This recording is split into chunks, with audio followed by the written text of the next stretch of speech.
I'm not doing a video. I'm doing a live stream. Okay, we're live. I'm swapping my shit over. I'll talk to you guys later. Get off my PS4. Turn this shit completely off. Disable this.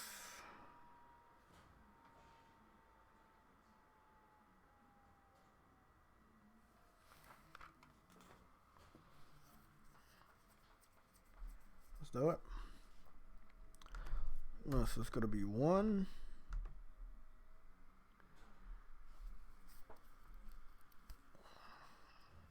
I didn't think about that one. That's weird. Why didn't I get the Stadia controller? Huh. That's different. Bing, bing, bing. Stadia.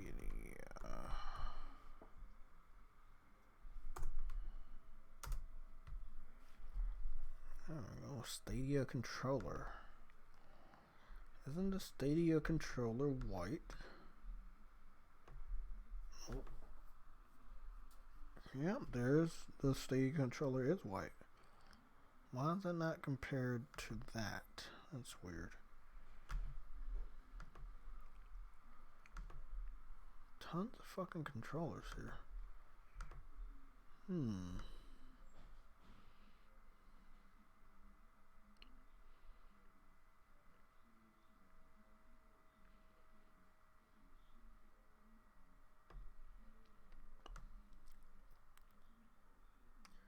So weird. So weird.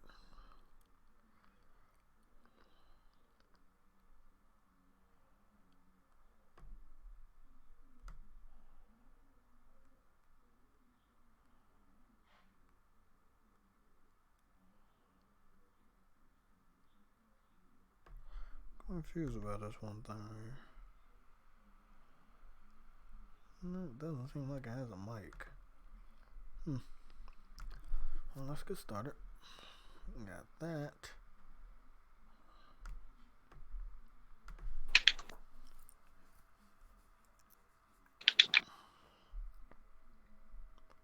What's going on, everybody? Okay, what's going on with the comments?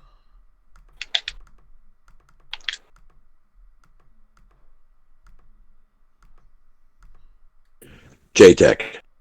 Uh-oh, fucking Fatal's in here. Oh, shit. Don't worry, I'm not in here long, dude. Down. I'm only here for like 10 minutes, just waiting for my fucking neighbors to get back home. No, you're not. And then I'm out of here. Game Over HD, what's going on with you, homie? I haven't talked to you in a long time. How you doing, man? Fucking Fatal is here. Fatal attraction. It's like I'm a fucking celebrity in the gaming community, bro. Yeah, you playing Need for Speed. Playing that trash shit, bro. You playing Need for Speed Rivals. You God, hell no, dude. Yeah. So Or the fucking stick goddamn freaking toothpicks in my eyeballs and play that trash. It's illegal. You know, you can do it, but it's illegal. Boca, what's up, buddy? Doobity doob doob doobity doob doob. Excellent. Glad to see you're doing all right. I don't know. I think he's petting his cat or something. You heard me though, Fatal, right? The what? Sorry, there, Game Over. Oh, you heard me? Very, very low. That's weird. Something wrong. Man, you having YouTube problems again, J-Tech? I'm live, but I don't see the chat on the screen. Something's wrong. Not passing through. Oh, my fucking Lord. You're always having problems. Yep, that's YouTube for you. Seems like a you problem. No. All I'm supposed to do is click 3-4 buttons, and shit's supposed to work. Oh, there we go. There you go.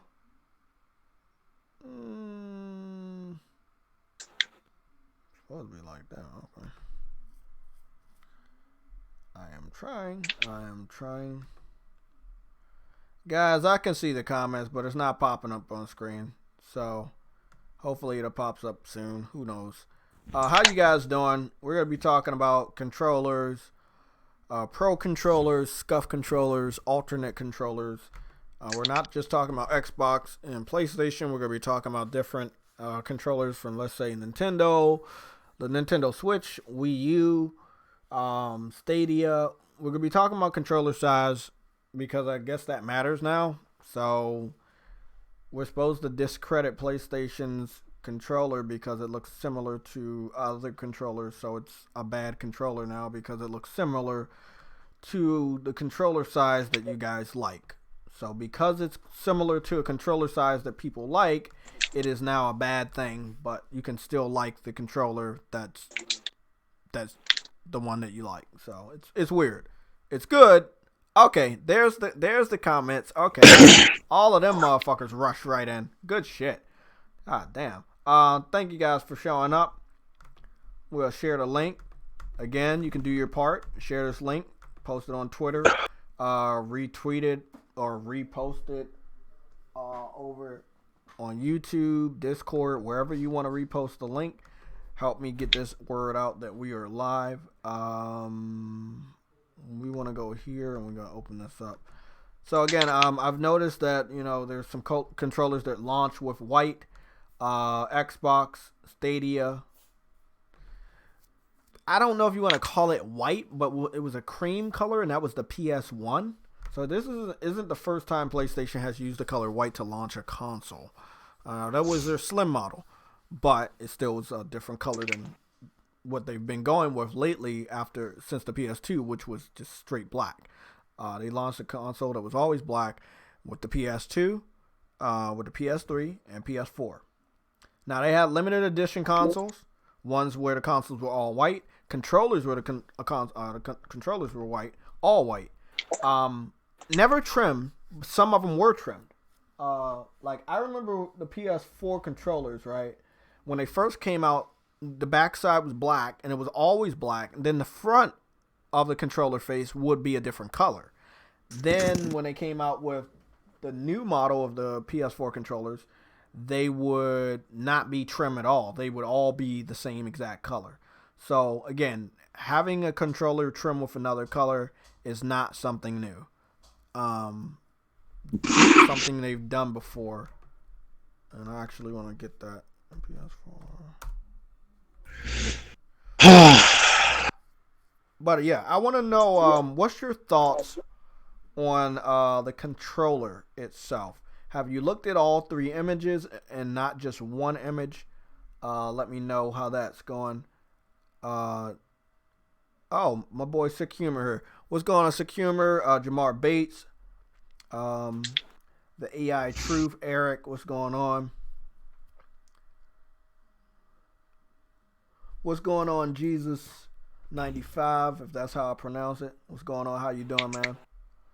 Waiting for Final Fantasy today and tomorrow. You will see high quality gameplay tomorrow.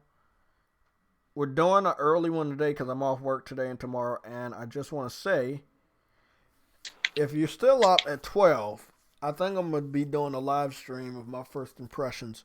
I will be on screen and probably go wear that new Japanese mask I got.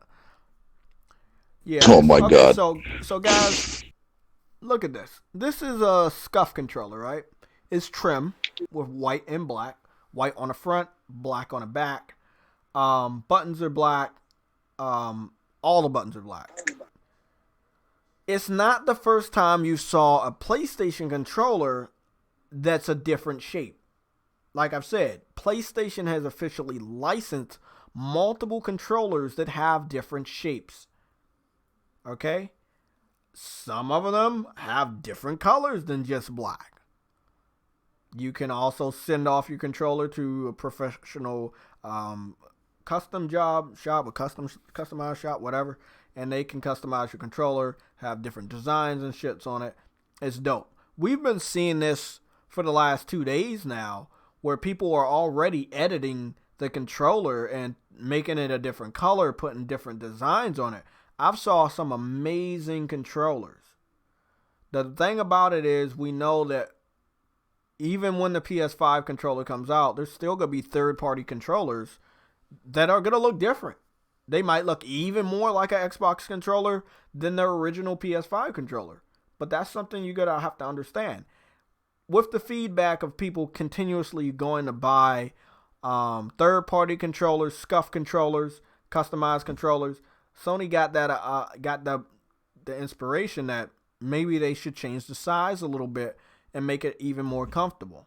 Nobody's copying, because if you look at the side of the PS5 controller, you can obviously see it's definitely an evolution of the PS4 controller. But at the front, looking at it right at the front, it does look very, very similar to the shape of an Xbox controller. Not gonna lie about that. Similar, not the same. I don't see it. A lot of people see it though.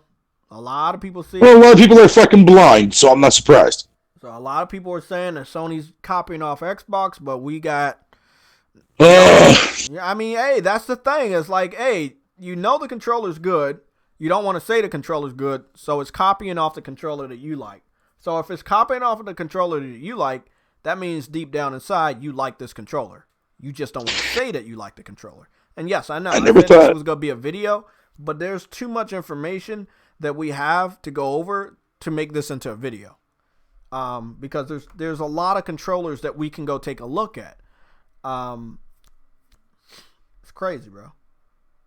They call it Crazy Pack.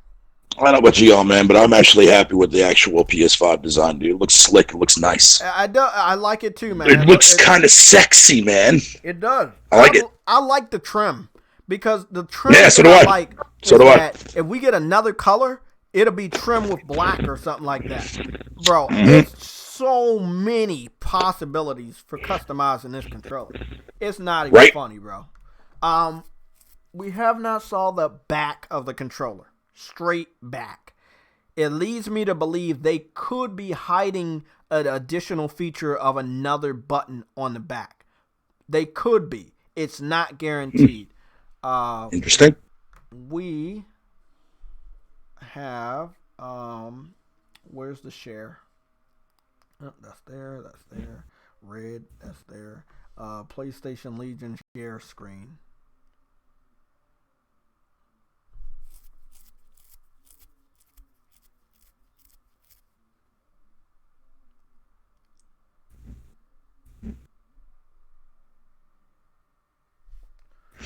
Second. All right. I'm out of here, dude. Okay, man. No, have a good one, guys. I don't know if anybody else is here. They were supposed to. I'm here. No, you're not. What? Feature of another button. Okay, so good. Everything's set. Okay. Guys, we're gonna go look at these scuff controllers, okay? So we got all the scuff controllers here. We can see their different sizes. This was gonna be the video, but I said I'd rather have you guys here with me so we can go over this together. It's better that way.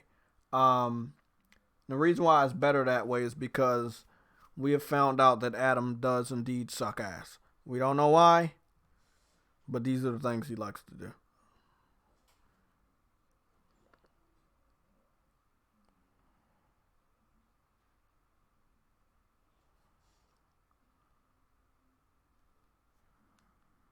Great. Okay. Everything looks good there.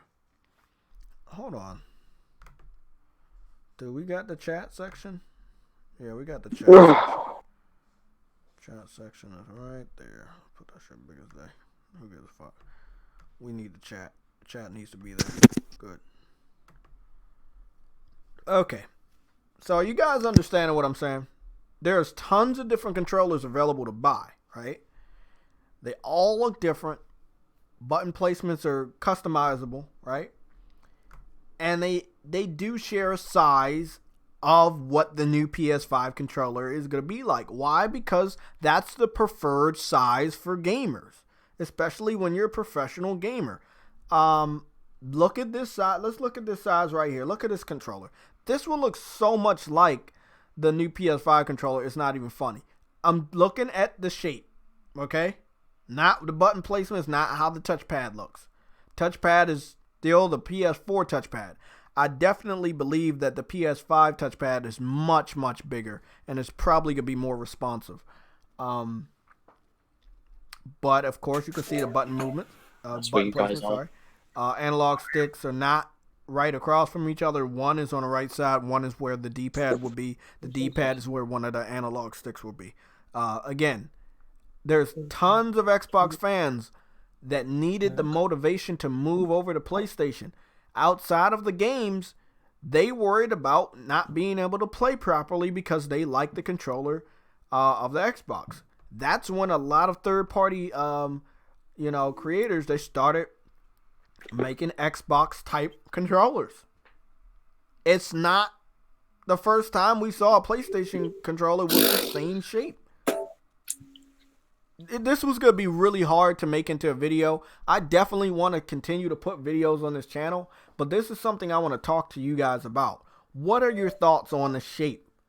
Even after you know how many times people have made Xbox-shaped PS4 controllers, is it really a big deal? Because they already exist for the PS4, so is it a big deal that the primary controller for the PS5 has a similar shape, but on the other aspects of the controller, it doesn't look the same? It obviously is an evolution of the controller we currently have, which is a PS4 controller.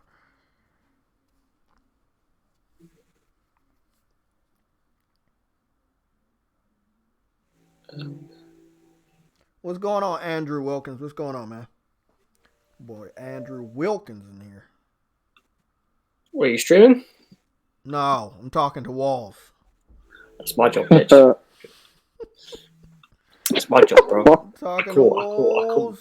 Got a wall I'm looking at right now. She looks sexy as hell, man. Please stop. Please, come on. I call her Eva. It's a nice wall, The bro. walls is curvy. Best wall you can ever have. I'm talking to the Walls Central. of Jericho right now. Central. It wasn't Jericho. That's it, man. That's it, bro. That's it. Yeah. The Walls of motherfucking Jericho. Gotta love it. Or the wall. Furry walls as well. Yo, J-Tech, What's up? they hate Digital Foundry again now. Wait up, is that Spartan? Yes, it is. Bro, okay, let me be honest. Digital Foundry is like an ex-girlfriend that looks busted one day, but then she get everything done the next month, and then you want her. You know what I'm saying? It's like they can't really understand if they want to love Digital Foundry or not. I don't even have a relationship with Digital Foundry because I know how they are at this point. They're PC centric analysts. Okay, they love PC. If consoles are gonna be similar to PCs, that's when they dive into shit with the specs. I don't give a fuck about that shit most of the time. What I like about them is the comparisons with the games. The side-by-side comparisons, how a game runs. That what shuts people up as far as the Xbox One X. So I can't wait for that shit with the Xbox Series X and the PS5. Other than that, them talking about how good the controller is, that's a feather in our cap, I guess. But I haven't watched the video yet. Is that shit had me dying, bro. Like, did they make a video or did they like put out? They made a video yesterday. I didn't even know, right? And I had went just for the comments because I saw it said 23 hours ago and 200 and something views. I'm like, oh, this should be fun. I thought the comment section was gonna be full of salty Xbox, but they were just them making fun of Richard because he moved his hands a lot. So actually, it wasn't as bad as the comment section as I thought. Like, I'm being honest though, it's no reason to hate this controller. If you like the Xbox controller and you look at this and you say, hey, this is copying off the shape, and just looking at it at the front of the Xbox controller, you can't hate on it then. There should be no reason to hate anything. Controller, you might as well love this one. Right. I don't know why they would hate anything that's plastic and has no feelings. Like, why would you hate anything that's an anime object? Because Microsoft didn't make it. Like, if you're looking at the stream right now, I'm on Bing.com because it's easier to find stuff. But do you know how many people have like edited controllers to make them more Xbox centric because they used to be on Xbox? And a lot of the controller shapes look just like the one we're looking at for the PS5, bro. Yeah. A lot of stuff. Thicker down the bottom. That's exactly a little bit pointier, not rounder like the PS4 controller, which is great. But the PS4 controller at the bottom, at the two ends of the bottom, is round, very round. But the Xbox one is a pointy, but all these alternative ones are also a little pointy at the bottom. And I've noticed, again, they take inspiration, they talk to the game developers of what they want the controller to be like. And time again, it's similar to Xbox, but it's on a rounder side. Okay. I mean, it looks good. I love it. Which one? The Xbox the PS5 or controller? I love it. Bro. What do you think of the Xbox controller, J-Tech? I don't think it's bad. I don't think like there's ever a record of me the same saying fucking controller as it was last generation. I don't controller. think I have on record that I talk negatively about the system. I'm really like do this shit just to piss off the fans. But I don't think it's a bad controller. Obviously, I know people like it because, again, we're looking at all these. There's not much they can do with that controller. That's the problem. Yeah. Right? Like, that controller. What I will say, I have some shit to say about the new controller, and it's not negative, but I do feel it's boring. It's like Yella said earlier on, right? Xbox 360 controller is probably one of the best fucking controllers, and it's hard to try and reiterate on the next controller being better, and you've kind of fundamentally done that. No, I think it is the best controller that came out. Yeah, I mean, again, everyone's. The reason why I say it that in that way is because again, it's subjective, right? Like, some people might say yes, some people might say no. For me, right, I like the PlayStation 4 controller over the Xbox controller, but the thing is, I do agree on the notion that yes, it is a better controller. But the thing is, like I'm saying, it's hard. It's clear that Xbox doesn't want to fucking touch anything to that controller, because if they do, they think that they're running the risk of, making it slightly bigger. Maybe, again, like the position of the buttons might be a little bit off. Well, it's like the DualSense controller, right? I saw a few people talk about this, as in, the triggers and the L1 and R1 button being a bit more chunkier.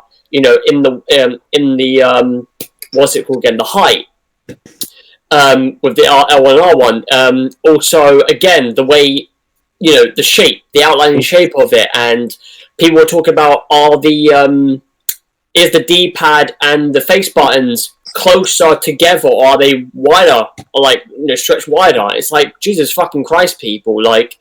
People are going into it as if it's got to be to a T. They talk like they engineers though. It's the people that's behind the walls of Sony. The people that's behind the walls of Sony know what's going on with these consoles and this controller. So why are people downgrading on this fucking gun? It's the exact same, y'all. Crazy. Yeah. Literally, People, they know what they're doing. They know what they're talking about. It said it in the blog post. Like in the blog post, the architect and obviously Jim Ryan said some stuff afterwards. But they said they followed the aspects where they took everything that people liked about the DualShock 4, because it was a great fucking controller. A lot of people say it's one of the best DualShock controllers, right?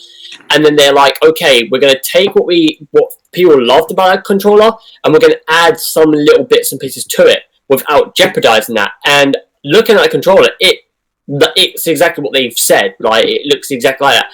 The thing is, right, and this comes across as like a whole narrative, right? And it is that point. No one can really judge a controller until you actually have it in your fucking hands. Because I remember the DualShock 4 controller. I was looking at it like, okay, it looks like a DualShock 4 controller, a DualShock 3, right? But it's more rounder in certain areas, right? And when was it in September 20? I don't know what a haptic feedback. I don't know what a haptic feedback. But remember, Sony always had a DualShock 4. Now look at the size of the DualShock 3, the DualShock 2. All those was like the similar size. Now say if I'm holding both. Yes, that's what I'm saying. Yeah, the haptic feedback could be, the components could be bigger. That's why this controller is bigger. That's what they were saying. Literally, more room. That's what it is. Yeah. That's what it is. So it's not based on the form factor of Microsoft console. It's based on these haptic feedbacks or whatever technology they have in this controller. PS4 SCUF controllers, game over. These people be killing me. You can see all of them are very similar. They're bigger. I'm touching them. Facts. Because they're totally different. Exactly. They all do something None of the different. alternate controllers are the exact size of the normal PS4 controllers. They're bigger in certain areas, and You know one thing I was hoping that they would get rid of, and I understood they did. They started to pull it in. The analog stick shape pokes out down the bottom. You notice that? It poked out down the bottom a lot with the PS1, a lot with the PS3 and 2. It got a lot better with the PS4. Now it's completely gone. The analog sticks do not poke out down the bottom in the design. It's a lot smoother. The analog. It's funny as well. I mean, like I'm looking at your thing, Jay, right? And when I'm looking at your stream, and you're looking at the Scuff Impact controllers and also the Vantage controller. This is the other thing as well. Most people, right?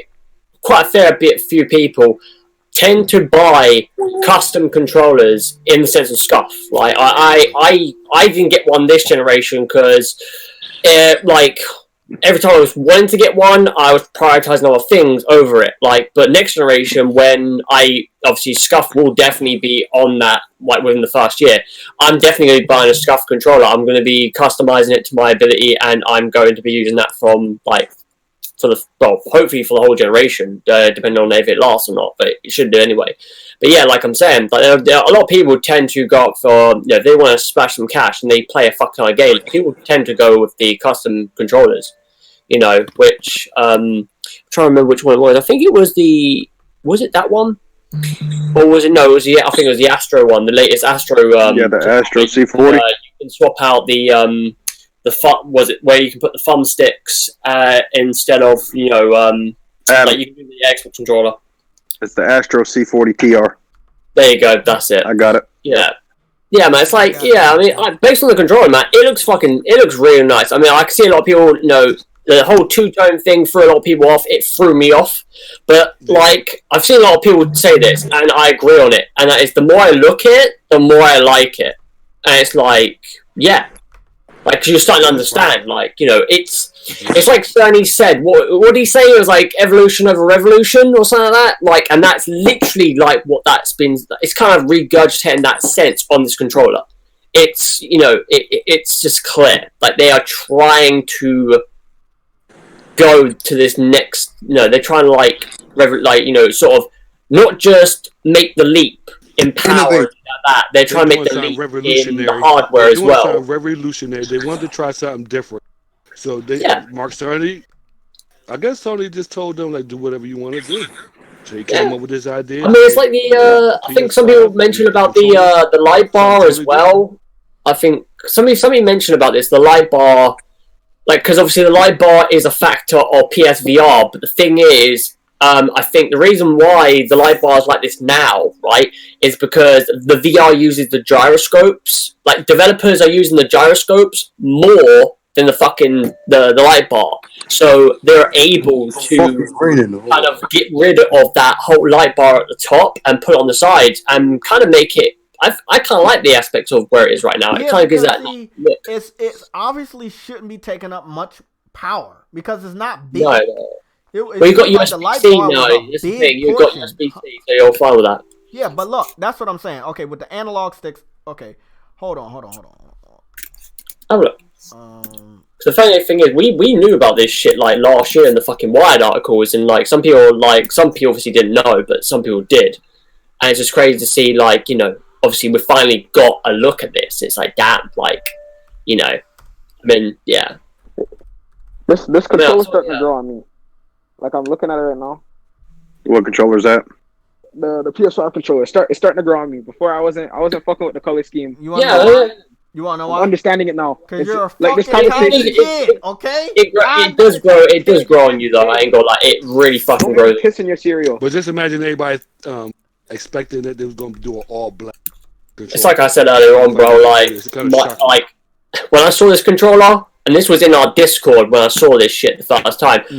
Somebody posted up pictures of it. I think it was unconventional. Was it him? Yeah. Uncompetitive. And I looked at it and thought, oh, look, another fucking mock-up concept design. And then he posts, and then I took a break from Resident Evil 3 getting this plat. And I look on fucking Twitter and this shit drops. I'm like, what the fuck? Huh? Yeah, that's why you should believe in the power of dreams. There's an Xbox controller recorded. That shit threw me for a loop. That really did. it's just a sense like I find it funny. Everybody thought there was gonna be like a touchpad screen.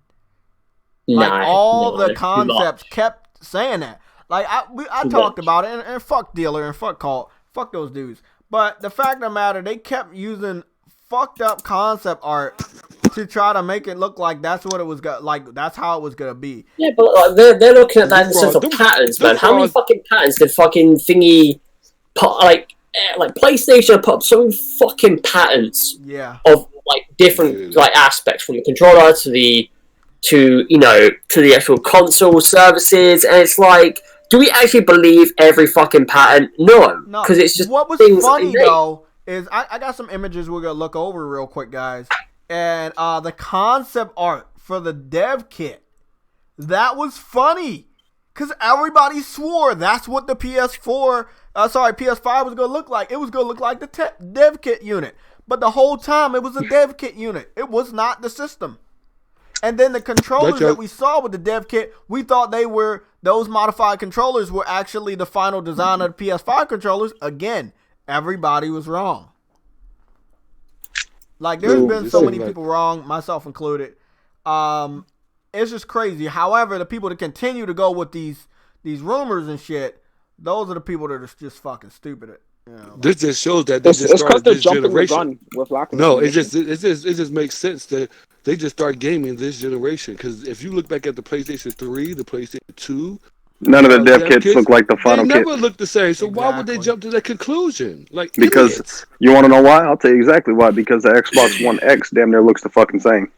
Oh yes, yeah. You saw the dev kit, right? Compare. But see, it looks like the Xbox One S, because the dev kit is like an Xbox One S, but with a bigger trim of black down the bottom.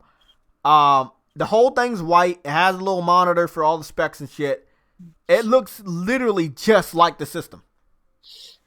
But I will say this, we still have not saw the dev kit for the Xbox Series X, and I know why. Because a normal PC is the dev kit for that. Because that's all it is a PC. I saw how they were sliding the fucking CPU and sliding shit into it, just like it was a normal PC. You're sliding pieces in. It looks very convenient if they allow you to customize. I don't think they will because it's a console, but I mean, have you guys not saw the PCs that they made the towers that look exactly like the Xbox Series X? Like there's two of them that they've shown off now. You mean the NZXT one that recently one, and got? There's another one. Yeah, there's two of them that they showed off. Well, yeah, because like it is that sense. Like, you know, I mean, the more and more like. I get to the point where, like, if somebody asks me now, like, would I buy a Series X over, or or get a PC? I'm not gonna lie, I'm getting more to the point where I'll just get a fucking PC, because I could use that for multiple factors, such as design work, such as, you know, what I would do on my laptop right now, and also the sense of playing games, like, you know, whereas Xbox hasn't got that value, and it was also the point where, you know, like, I just don't. It's just not even. There's not much of a. I don't know. No, it's like I just don't see a fact voice anymore. Is too loud, by the way. You said what? My voice is too low. Yeah, it might just be your output volume being too high. I don't know. I guess whoever's saying that. Oobity gook. Yeah, I can barely hear Sam. Y'all serious? Yeah, Sam's right. I can hear everybody. I hear Sam, but it sounds like he's whispering. He's probably not, obviously. I'm pretty lost. The Xbox can't. I did this shit last time. Input. Jay, that picture right there that you're showing with the light bar, that's the Astro controller. But the Astro controller doesn't have the light bar. Is that better? They have the most powerful console in the world. Astro. I was like, if it looked like that, I'll get it too. That's obviously altered. But yeah, if that shit looked like the Astro, if it would look like this, I would have been hyped for it. I would have got it too. I don't care, bro. It's a controller at the end of the day. You know. It's funny. I'm gonna have two controllers. One's gonna be, you know, custom, and the other one's gonna be your normal one. I'm sending that shit off when I get it. Like, I want to have a nice red and black and blue, red, white, black, and blue controller, and it's gonna look amazing, bro. It's gonna have designs on it. It's gonna have like PlayStation Legion logos and shit on it. That's just gonna be dope, man. Can't believe some people were surprised Xbox is still having batteries. They make easy money off that. Oh, yeah, I know, bro. It's fucking great though. Call it easy. They're gonna money. abandon That's that. what they call it.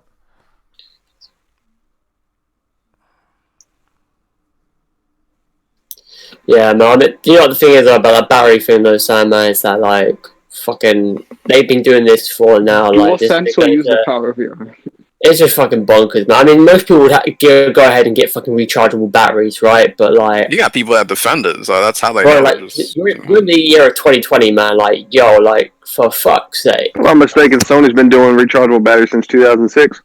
it's just bonkers yeah, now, internal, man. yeah. Like what the So they fuck? making are their doing, making their consumers go spend a pack like $7 to $8. that nickel No, and bro, diamond those is rechargeable like battery crazy packs are million. $30 That's still kind of crazy. Yeah. on top of the $60 price point that you're paying for a controller. They support everything Microsoft do. They don't care. Microsoft, they're gonna help them out anyway. So they're gonna keep on creating. Right? It is. Then you legit have people. Now, don't get it defending these twisted. They practices, finally did too. put the rechargeable battery, but it's only in the Elite controller version 2. And the Elite controllers cost like $200. $150. Maybe they don't know how to do it. Here, since I'm from Canada. Oh yeah, your price range is different. Yeah, no. But listen. The Xbox One S with 3 games costs less than an Elite controller. It costs less than an Elite controller, and Xbox One S costs less. Like it's ridiculous, man.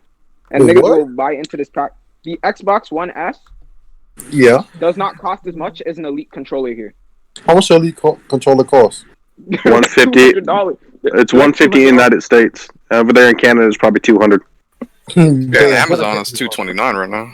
Like, I could buy a console with 3 games, and the console comes with yes, it does. It comes with a controller. And getting just the Elite controller by itself will put me back $200.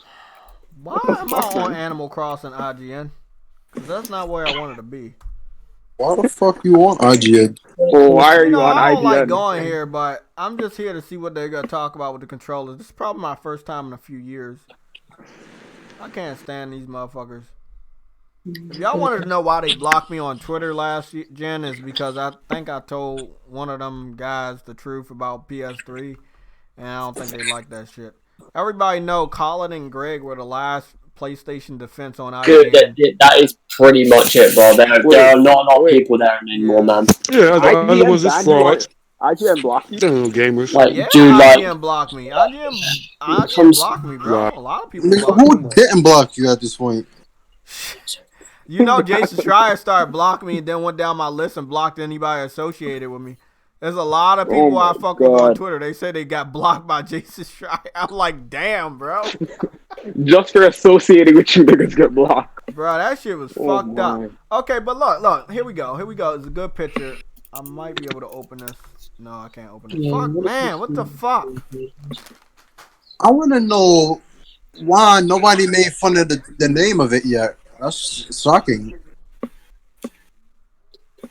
The name of what? The DualSense. Because, it's a brand name for other things, Yeah, but the thing is, the Sony, the DualShock, it ain't a DualShock. They have no shocks in it.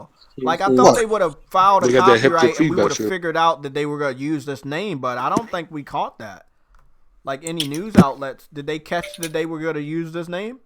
What, DualSense? No. Yeah, DualSense. Did it ever come up? No. They kept this shit real quiet, though, man. They keep it in. And the thing is, though, Jay, just to mention this, the reason why they brought out this news, right, when they did, was because they were sending them out to devs. So instead of getting this shit on fucking Reddit for a picture and it get leaked, they thought, fuck it, let's announce it right now, get some buzz, but also... But see, that right there, okay, I understand what you're saying, right? But how do you keep it from getting leaked before putting it on your website? That's what I mean. You already said it, Jay. That's why they did it. That's why they did it. No, listen, bro. Jay, like you said, bro, it's the loyalty, G.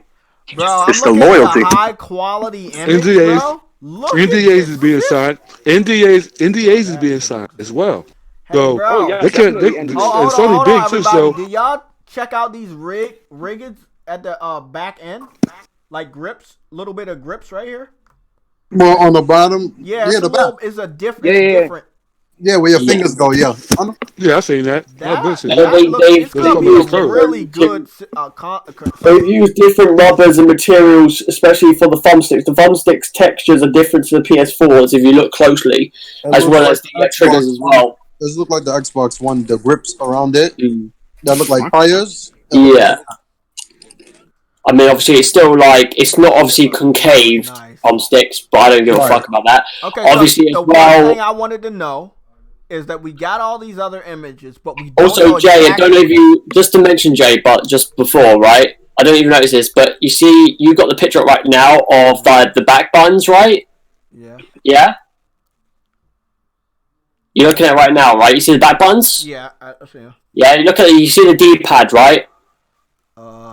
Yeah, the buttons on the D-pad. What does that remind you of? The PlayStation Vita.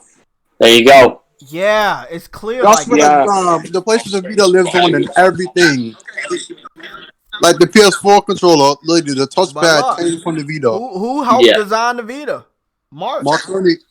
Oh, duh. That system was ahead of its time, bro. That was a great system. The Vita was good. Even the analog was inspired from the Vita. Hell yeah, man. You know how many times people was asking for double analogs for a handheld for PlayStation with the PSP? Man, I'm glad when they put that shit on the Vita, bro, that was amazing, man. That was amazing. And also, if you remember from the Vita, there was an attachment. So it would give those handlebars, like the PS4 controller and shit. And it was a similar size as this. It was a very similar size. The more you zoom in, you can see the grips on the analog sticks as well. This is gonna be really good for gamers, bro. Like you're not gonna be if your fingers are slippery, it doesn't look like they're gonna be slipping off easily. Get those Cheeto fucking fingers. I'm gonna make sure that I have analog grips ready though. I'm gonna see if I can buy some. Hopefully the PS4 ones work, but if they don't work, I'll buy some custom made ones. They don't look cheap, but you never know. Again, a lot of things we won't know until we. The shit they talking about on PS5, nothing sounds cheap. I'm gonna be honest with you. Nothing sounds cheap. Now, see, this is a question for everybody. Will it have back buttons? They obviously were reluctant to show us what the back of the system looked like. I know. It's probably the answer is probably no, but you never know with Sony. You never know with them. They keep I would like to have seen underneath the controller because right now the I see is Sony is not your friend, J-Talk. Shut up. I can only see the what's it called again? The headphone jack. The headphone jack, which I want to know if they. I mean, they developed those back buttons probably after they did the fucking PS5 controller. So I do wonder if they future-proofed it. I think it might have back buttons actually. I know. I mean, if it did, they would have shown it. That's what I'm saying. They probably have a small attachment that attached to the back. Small peripheral. It's either that or Sony finally do their own official Elite controller instead of going for third parties. But then again, I wouldn't disagree if they didn't want to do it because again, like I said, Scuff already had that, that platform, and obviously Astro vented it with their controller last year. So it's do they want to do it? And again, it depends on the price as well, because Scuff controllers are right, depending on how much you want to put into those controllers, but they can get up to $250 easy. Yeah, exactly, right? Sony do it, they'll have to try and do $150 dollars, which I don't think they'll be able to fucking do, especially with what they've got in there already. But it could have back buttons though, because take a Switch Pro controller for example, right?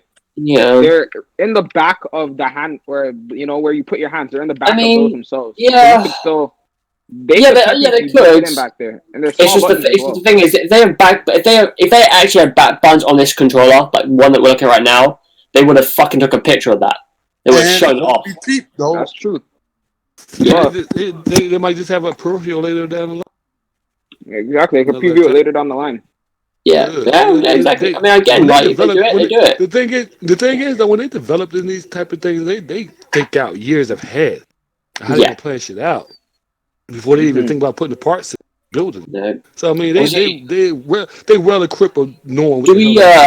So people need to stop contradicting or lying and saying Sony don't know what they're doing, because that's basically what people saying. People saying that Mark Cerny is lying about his your average Joe is sitting there destroying the Xbox. Your average Joe and consumer is trying to be a fucking engineer and trying to fucking criticize the fucking. That's stupid though, man. Like the Xbox fans off that talk trying to fucking. That's not the case, because how are they gonna learn more than what those people over there at Sony is doing though? Like, you know what I'm saying, bro? How many people contradicted Mark Cerny about that console, man? Come on, bro. That's what I didn't like about the whole aspect, was after that deep dive into the hardware and Mark Cerny did, there are actual people questioning the architect of the fucking system. Like, how retarded you have to be. PlayStation didn't do that shit when... I've heard, but listen, I heard J-Tech talk about this, It wasn't, I heard a lot, it wasn't for the developers. Why people comment and trying to twist his words around. Because the damage controlling, bro. All I care about is that damn PlayStation. Crazy. God damn, that shit look nice. I'm gonna be honest with you. Why they twist his words? Because shit he's saying, as an actual engineer, he could bring to life. Like, for example, when he said theoretically the Pro could reach 8.4 teraflops and 16-bit operations side by side, he was correct. But it's not actually 8.4 teraflops. So he should have never said that. But the RPM and then the boost it took stress off like the GPU to where the Pro could perform better than it could. Question: are we not seeing games on the PlayStation 4 Pro having better frame rate and holding frames better than Xbox One X? Yes. Resident Evil 3 and Doom Eternal. Both Doom Eternal and both Doom Eternal and Resident Evil 3 have fucking stated that recently. And it's not. And they be like, oh, the Xbox are pushing more pixels, so that's no excuse. No, that's their fucking problem, though. Xbox has more bandwidth. It has to push more pixels. The pixels. That's what I find funny, though. From this generation, so what the pixels? Well, exactly. It's the same narrative that we're speaking on that's happening this generation as we speak. It's going to happen again, bro. I can tell you that much. It's going to happen, bro. Digital Foundry is going to pop their things right, and and I wouldn't be surprised if their guys were pushing pixels, right? And it was that sense of, Xbox fans not blaming Xbox, but blaming the developers. And it's sense of, yes, in some points, developers had the right to, if they want to push these pixels or not. But, with, I think Resident Evil 3, when they did the demo analysis, everyone's like, oh, it's just a demo, that ain't going to be in the final game. Final game comes out, they do the same analysis, and it's the exact same fucking thing. The base PS4 performs better than the X. That's how bad it was. On Resident Evil 3.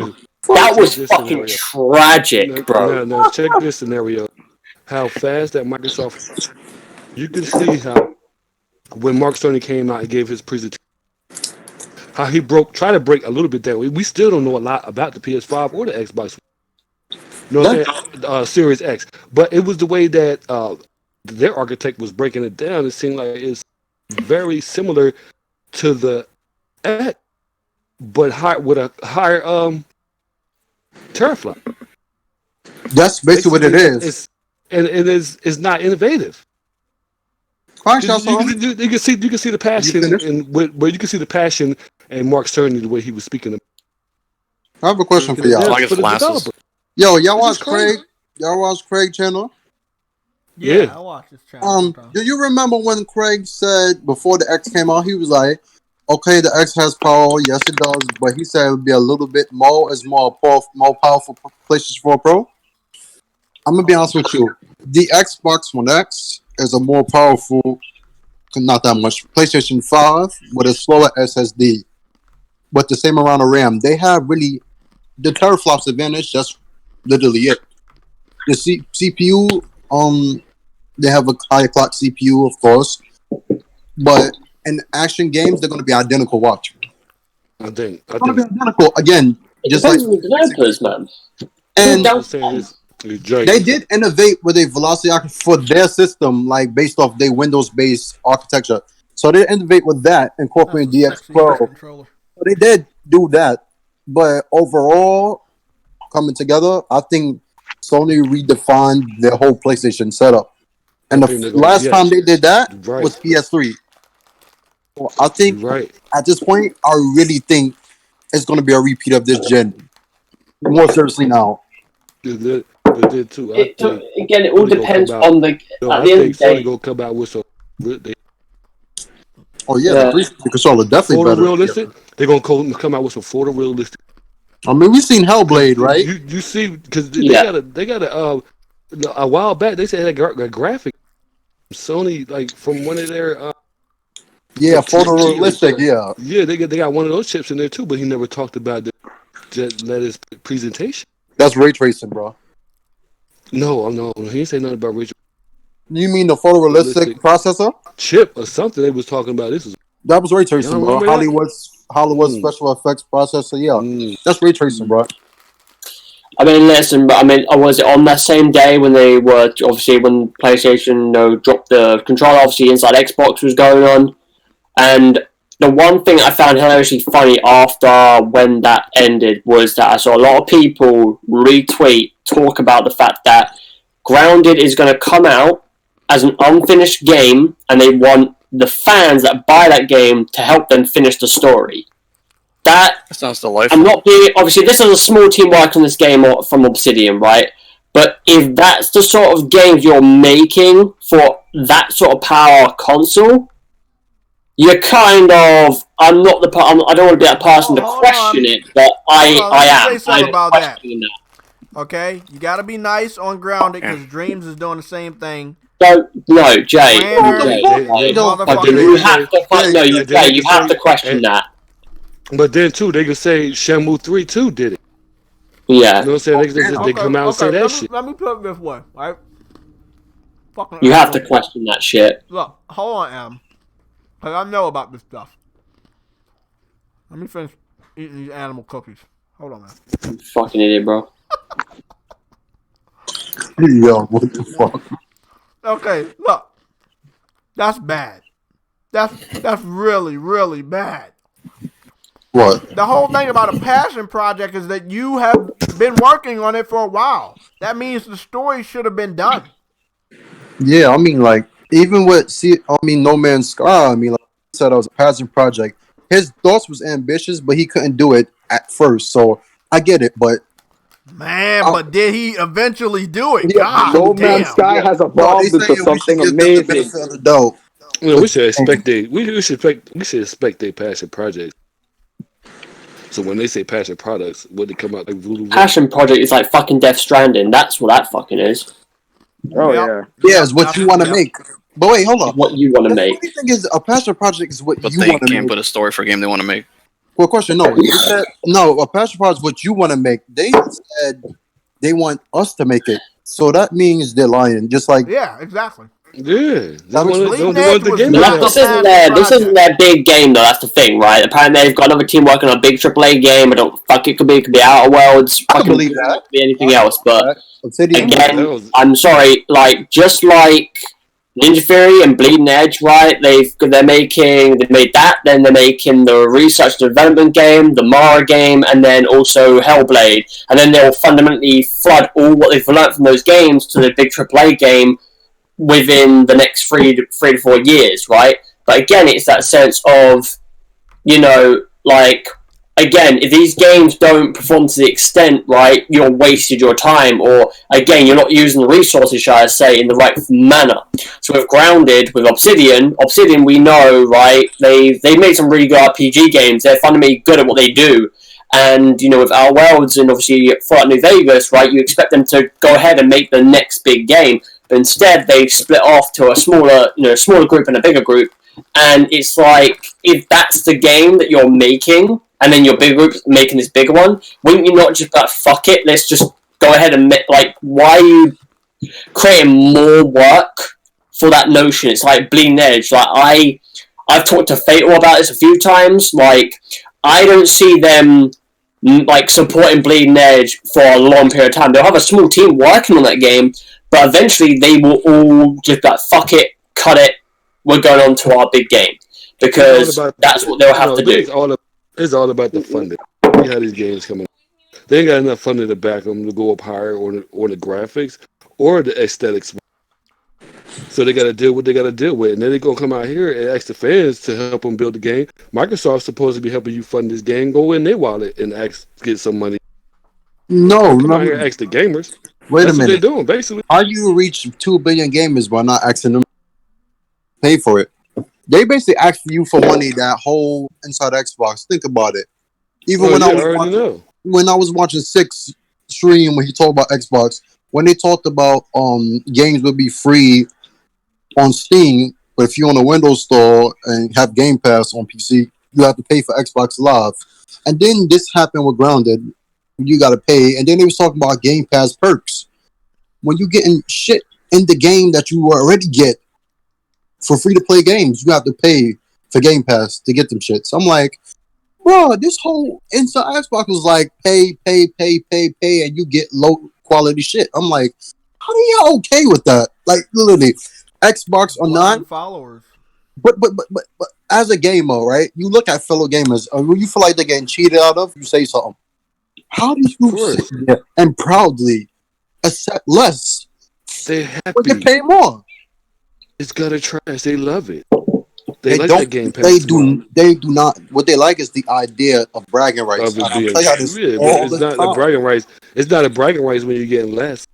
That shit don't amount to nothing. I don't see who in this world is going out there to buy Xbox One just to get on Game Pass or just to buy any of their fucking games at this point. Because Microsoft just should be like, they failed us all. They really failed us all, and then they try to come back and say, "Oh, Microsoft is winning because they showed the Series X, and they showing all these different type of games that's coming out." But where's the factor of Microsoft fucking you this whole generation? Microsoft got to do a lot of catching for people to just go on their fucking house. Like, why people is clamoring to what Microsoft is saying? No, they let you down this whole generation. Yeah, they let you down this whole generation, and you still you still want to spend your money with them? Crazy. No. That's crazy to me. I'm sorry. That's I just saw something that the official Xbox page posted 2 hours ago. Oh shit! The website? No, not the website. I think it's on their Twitter and their Instagram. I'm pretty sure, but it's just disappointing. And I'm seeing Xbox fans in the comment sections complaining about the exclusives that they're getting. You know, they shouldn't be doing that. They should have been. Listen. Fucking idiots, dude. So they're complaining about the exclusives that they're getting. Oh, these exclusives are too childish. Why can't we get stuff like Uncharted, Days Gone? Because you never spoke the fuck up. Let me point this out real quick, okay? This is very important for them to understand. When you sit by and you allow Phil Spencer to give you garbage and then you kiss his feet, when you go to the Fan Fest at E3 every fucking year and you let this guy know he's doing a good job, he's going to keep giving you what you accept.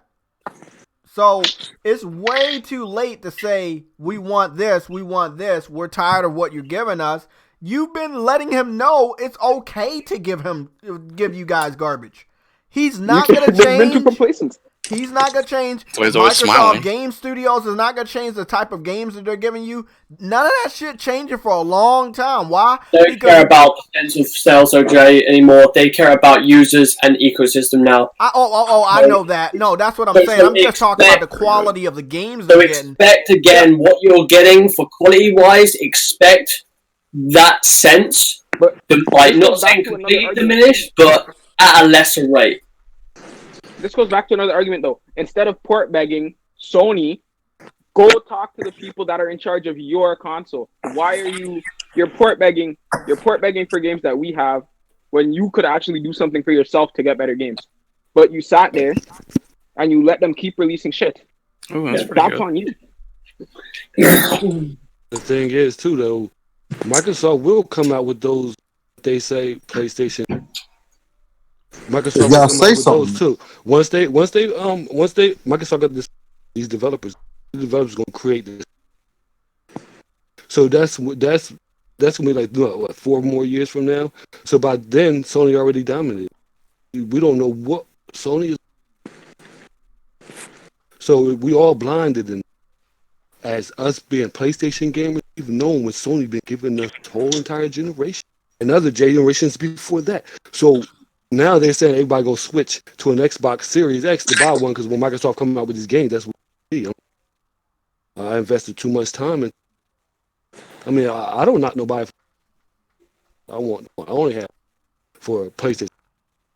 I work down there 16, And Grounded is 12 what, like a hours $20 day, game? So yeah, so I like the way Grounded has console. already been created in Dreams. That concept has been created in Dreams. And as you guys know, in Dreams, you can make as many scenes as you want. You understand how a scene is. On a video game, you see a little bit of a black screen. You go to a new area. So if they really wanted to make Grounded... oh, no fucking way, bro. They can make Grounded itself. But I went on their Instagram, bro. Like, and they got the Xbox One X edition, right? Yeah. Okay.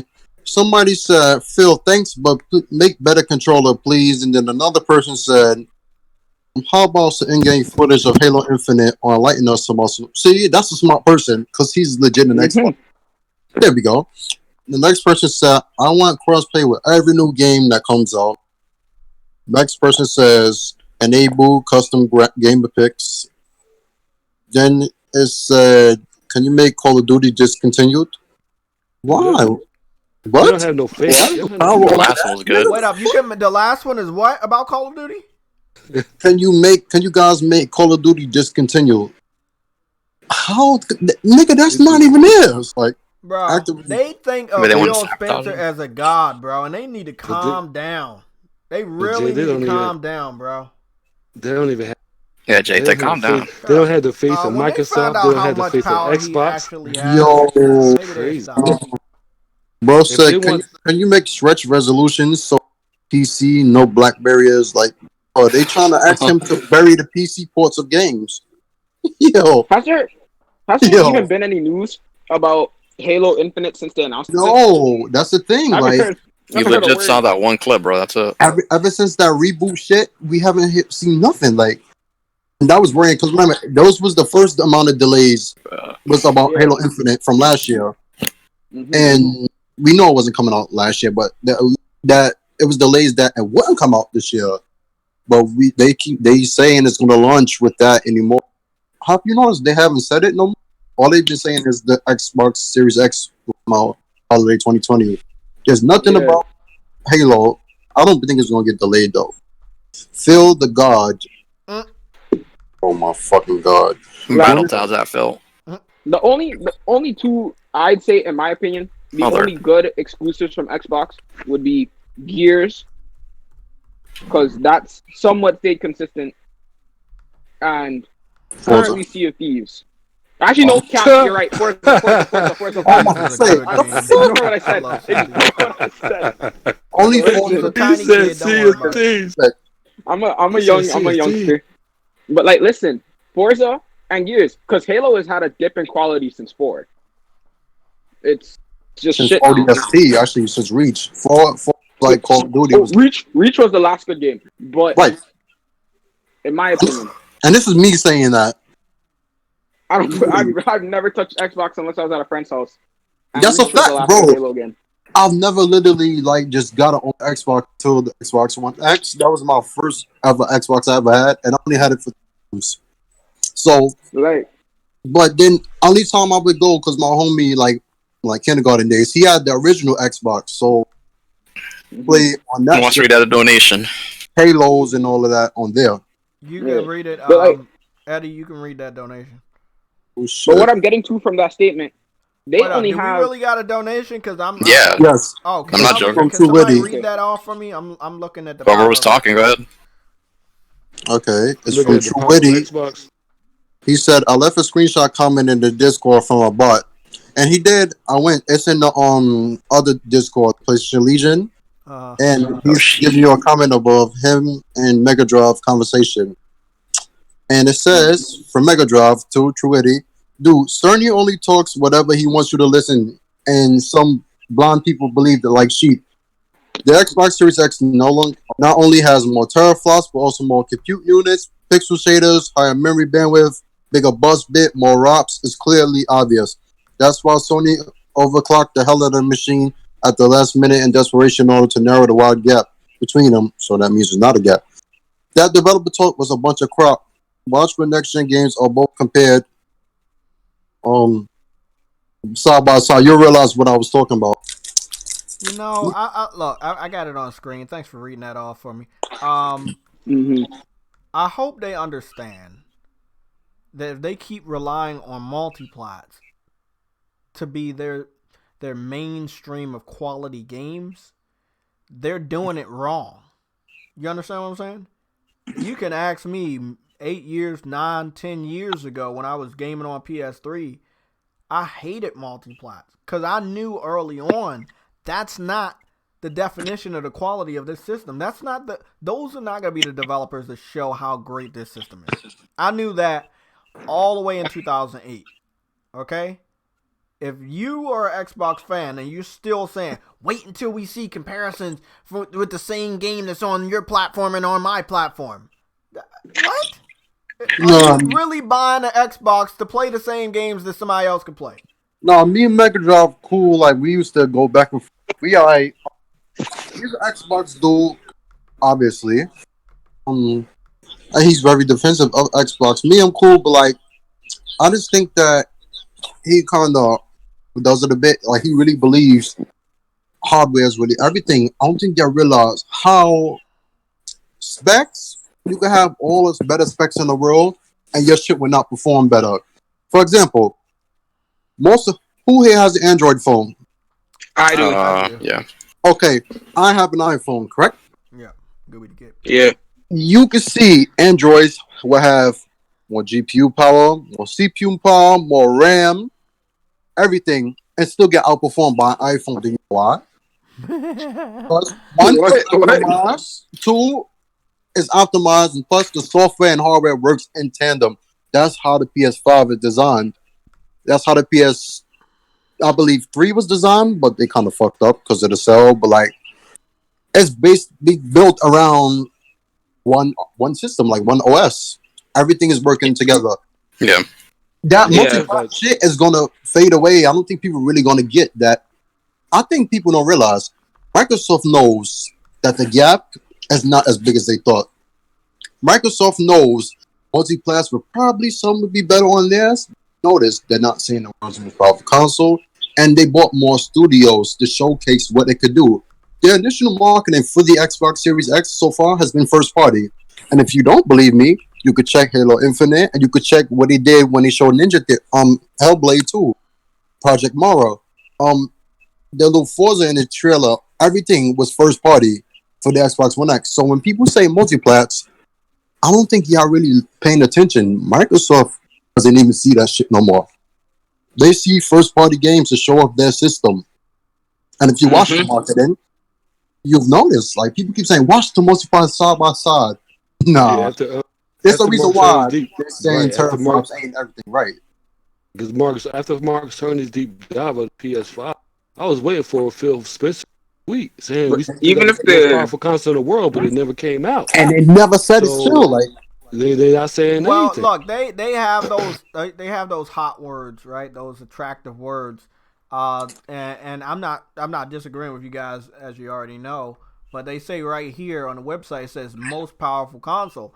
Right under it. Yeah, but an idiot won't read what's under it. You see what I'm saying? It says casual fanboy won't read what's under it.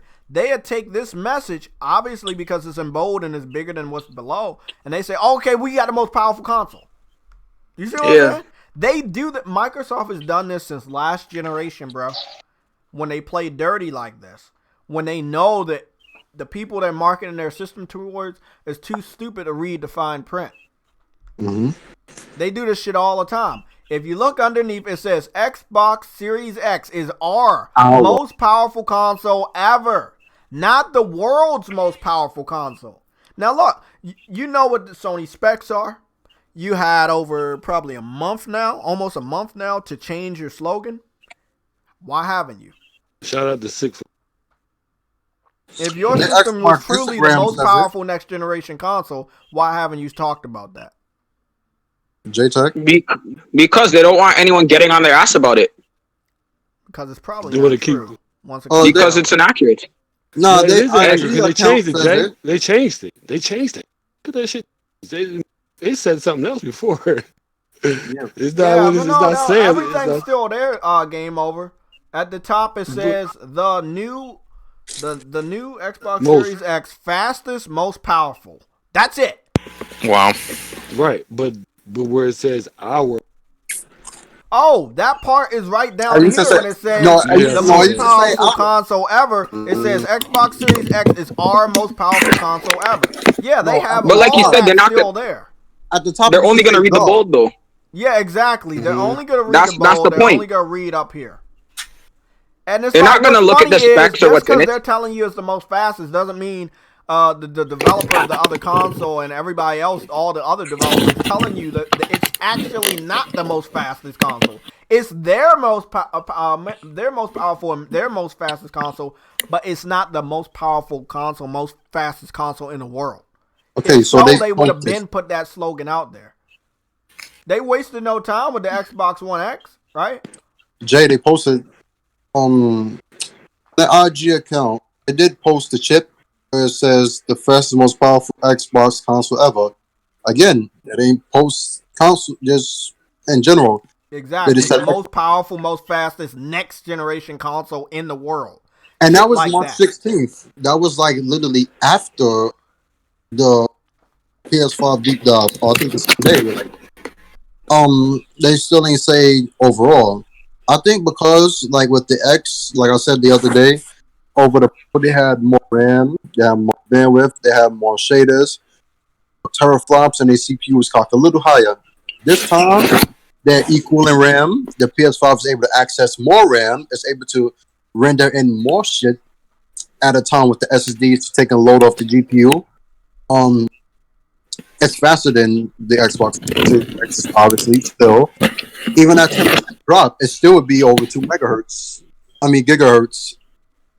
So it's still going to be faster than the Xbox Series X. So they don't have fastest, but remember, power is determined by the speed, the clock speed of your hardware. So at this point, they know it's possible for the PS5 to match them in certain areas or not to have that much of a gap. So I don't think that's why they're saying they're the most powerful overall. They've seen it before. Look, let's be honest. I'm not gonna be a crazy fanboy. You got 12 teraflops. We got 10.3. You know, if you want to look at it that way, just at face value, yeah. But then again, when all the other things take effect, that might chip away at your most powerful console narrative.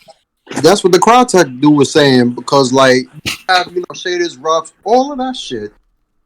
But if your shit all can't work in tandem at that same speed, you have a bottleneck. Which is why, like, I brought up the Android versus iPhone shit. That's the reason why the ones with the most powerful specs bottleneck most of the time. Like AMD, for instance, their cards would have higher bandwidth clocks and everything, and they still can't outdo NVIDIA cards because everything that goes into a GPU is not all on the same page. So I think that's why the Crytek dude was fired. Then they're looking for a replacement now. But he was telling the truth. We talked about that yesterday. So obviously what he was saying was true. He would have never got fired if it was a lie. And Microsoft, I see after Sony posted their controller, 9 p.m. and like Eastern Standard Time, I see on Twitter the Xbox account posted a controller throwing a little shade. Yeah, I saw that. And then Ubisoft literally retweeted that. And just put the DualSense controller. I was like, oh, look at Ubisoft. Ubisoft throwing shots. Which one? They show which one is better. It's funny because Ubisoft doesn't normally pick the PlayStation side, right? Right. They've been against PlayStation all last gen because they found it difficult to develop for the PS3 and their games look like ass. Dude.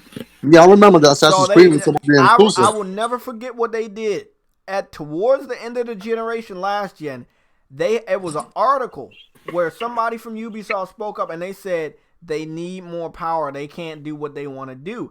After that article had been posted, I believe it was a few months afterwards, The Last of Us was shown off at E3.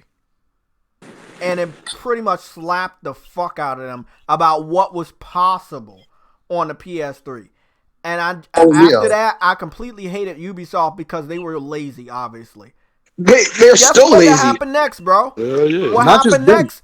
They fucking bonded themselves to Nintendo with the Wii U, believing that the Wii U was going to be more powerful and easier to develop for than the PS3, and so they could make better games. Well, everybody thought that was also true because, the Wii U is new, so the Wii U is new. It must be better than the current gen systems. Bro, everybody was completely wrong, bro. Even your boy, what's his name? Broken Games ran out day one and got the Wii U, believing that it was the next generation of gaming and that it was going to provide better graphics. Didn't happen, bro. The Wii U was the biggest failure ever. And it proves just because something is new. Part of the reason the Wii U failed, though, was its name. Mm-hmm. They thought people thought the Wii U was an add-on to the Wii. Yeah. And its name was part of its failure. No Xbox Series X is going to have that same fucking confusion. Most definitely. Look at the controller. It's not different. Look when mommy and daddy, aunt and uncles, grandma and grandpa go out and buy a new Xbox, they're going to say, what's the difference? And they was like, oh, well, it's just more powerful. Then they're going to say, oh, well, it plays all your old games. Well, if you got a system that's already playing the old games, what do you need that new system for? If the new system isn't going to have new games that can't be played on the old system. You see what I'm saying? Yeah. So what's the real point of this system? What, the Xbox Series X? Yes. Because they're desperate to keep up with Sony. It's that simple. Yeah. I think at this point, they remember Microsoft told you they really didn't want to win. What they wanted just to do was be a part of the conversation. That was the initial plan with Xbox, just for them to be in your living room some way. Imagine if Sony or Nintendo never rejected to put Windows into their console. I don't think Microsoft would have made a console at all. Because they would have revenue stream and a console that they'd be part of. But people know better with the Windows kernel and everything back then, before Windows 2000, after Windows 95. Oh my God, the Windows shit was just awful. Like then Windows 2000 came out decent. Windows XP. We're not gonna mention that. Nah, bro, we not mentioning that one. Windows Vista. XP. Windows Vista. I've never seen Microsoft copy Apple so bad, bro. I was like, this looks just like fucking the Mac shit. It's like, what the fuck is this? Bro, I think at that point in time, we all understood that Microsoft was just struggling. I mean, they took people's ideas many years before that, but we understood that they weren't in a good position. And anybody that thinks that Microsoft is good and they're lucky. They're not good, bro. They're lucky. You know? That's what it is. They still have people eating out of their lap. That's it. I didn't mean to get off topic. But all they got to throw is a motherfucking console out there, and they own it. But Jay, I think another dono. Xbox keeping up with that donation. Oh, we got another donation. Oh, people must like you today. Oh, we talking about some good shit. Hold the fuck up. How much they donate? I can't see shit. Oh, it's $2. Microsoft discontinued the Xbox already. Yeah, I've heard that. Is that true? They've been talking about the Xbox One X. The Xbox One X. Continue. Production definitely been slowed down. Let me put it this way. The Xbox has a permanent price permanent price cut. I heard about this. I saw it yesterday on Twitter with a sponsored advertisement, and it is now at $299. So obviously they're trying to get rid of the stock. The most powerful console in the world? But it's $300 right now. Like, that's what I'm saying. $299. They're advertising it right now. It's $299 with bundled with Star Wars. You know what? They killed their own brand. They listen to their fans. Donald's, bro. I see somebody bought a Doom. There's a Doom Eternal bundle. How much? That's $720. For they hard. $349 with the game. Technically, it's $299. Let's go take a look at Amazon bestsellers. I know it's gonna look a little weird because of all the. How many of y'all gonna donate over $5?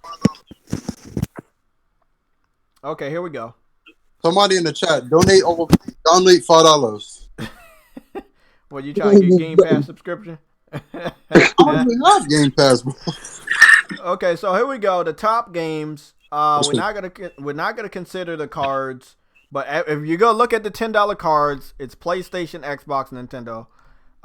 Then with the games, it's Nintendo with Animal Crossing number 4. Number 5 is a PS4, PC, Xbox One controller headset, $40. Looks fancy. I think I had that before. Is it the blue one? Yeah, the blue and black one. Yeah. That's actually good. It's in my living room right now. Number 6 is Final Fantasy VII Remake, and it's none other than the deluxe edition, not the standard. The deluxe edition is number 6. And yes, I can confirm right now, due to the fact that it doesn't have a price or a rating, it is obviously sold out. Hey, Jay. You said that blue and black one, right? Yeah, right there, number 5. It's around my neck, right? Oh, yeah, I see it. You got that? Really, right now, it's around my neck. Yeah. How good is it? Because I have one. It sound like, I don't know, man. Sony put some type of software into headsets because them and Philips been back and forth. Them Dolby. Sony got an app on the PS4 for you to see your head. Yeah, the air shit, bro. I downloaded that. I'm like, yo, it has like this noise cancellation shit, bro. Like where you can low key block out noise, like how the PS5 controller does. It's like that in a way. Like if you put it on your right ear and you cover your ear, like the outside the headphone, the noise will just silence in the back. If you move your hand, y'all saw the patent for the PS5 controller that is going to be noise canceling. Yeah, I love that. That was a major question when we all saw that. Yeah. I love how easy they like how fast they responded to that. Obviously it was gonna have to happen. We knew they would have that technology in it because think about all the fucking shit you picked up on the cheap headsets we got for the PS4. There was a lot of background sound getting picked up. Camera was the same way too. I'm so glad they got this technology in the headset. You know. And hopefully, because the lights, the light bar is not that big. Hopefully, it doesn't draw so much power. I think it's a beautiful controller. Obviously, I would love to have it in all black. They're definitely gonna have some other colors. I cannot wait until they do. It looks very comfortable, but obviously, me personally, I do believe they're hiding something from the back of the controller. So we haven't saw the back. And that's obviously for good reason. They probably have some sort of secret. Remember, it's not far-fetched that they will have a button back there when they did give us an attachment for a button that everybody loved. Like, everybody went out and got that shit.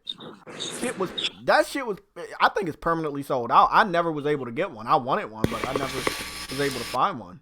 If they put pre-orders up for this controller right here, right now, that shit gonna sell out. I would buy it right now, bro. I would buy it right now. Put that shit out right now. That would have been cool. Imagine if they would have released this controller to be used now before PS5 came out. That would also be a good idea. That'd be crazy. Yeah, but with the corona going on, I don't think that would be. Nah, you just have to get it. You have to get it delivered because Amazon's still running right now. Yeah, Amazon's still fucking running. But the workers just getting back to work. If that's the case, nobody really. My country's using Amazon instead of our actual postal service. A lot of people are going back to work. Amazon is my company, and it did seem like there were more people in DC compared to Monday and Tuesday. So I would say people feel that they can go back with the protection of the mouth covering, but I don't believe that's going to stop the virus compared to you just not having human contact, at least for a while. Let's say put us back on a lockdown going into May, and then on May 1st we all can come out and we'd be good. Again, the virus can live on in a human for 14 to 15 days. If it doesn't fucking kill you before then. I think we all got that shit. No. It's 14 to 15 days without showing symptoms. Oh. Well, I think everybody has got this coronavirus, and I think our bodies killed it. And some people are just not so lucky. Yeah. I think we all got it, and we don't even know. But I don't think we're going to get to 1 million before the end of the year. If we do, but I don't think so. If people do what they need to do and stay the fuck home, I don't think it's going to be 1 million deaths.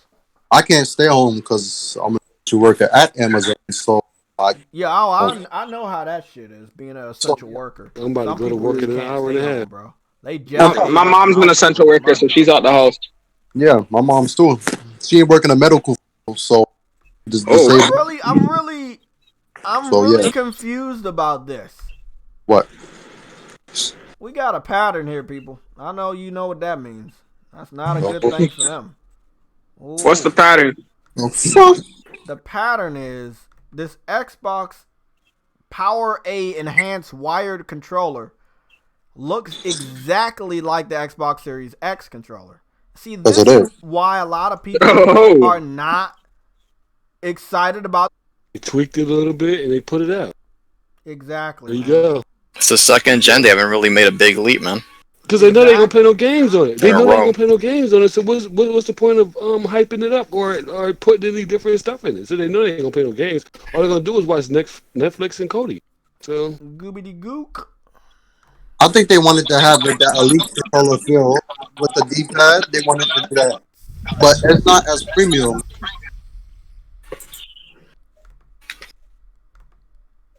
Here you go. They had that "don't fix what's not broken" attitude for the Xbox, whatever the. But I think they should have kept the layout of the Xbox 360 controller because it was. Yeah, I mean, you know what? That's Zach saying. I'm tired of people saying that. People like going for it, but not every time. It's not always needed. It's not always needed to go for it. This time, of course, they didn't go anywhere. Back being flat. Somebody got feedback. Somebody got a lot of feedback. Battery bump. What the fuck echoing? Probably Tiny Kid.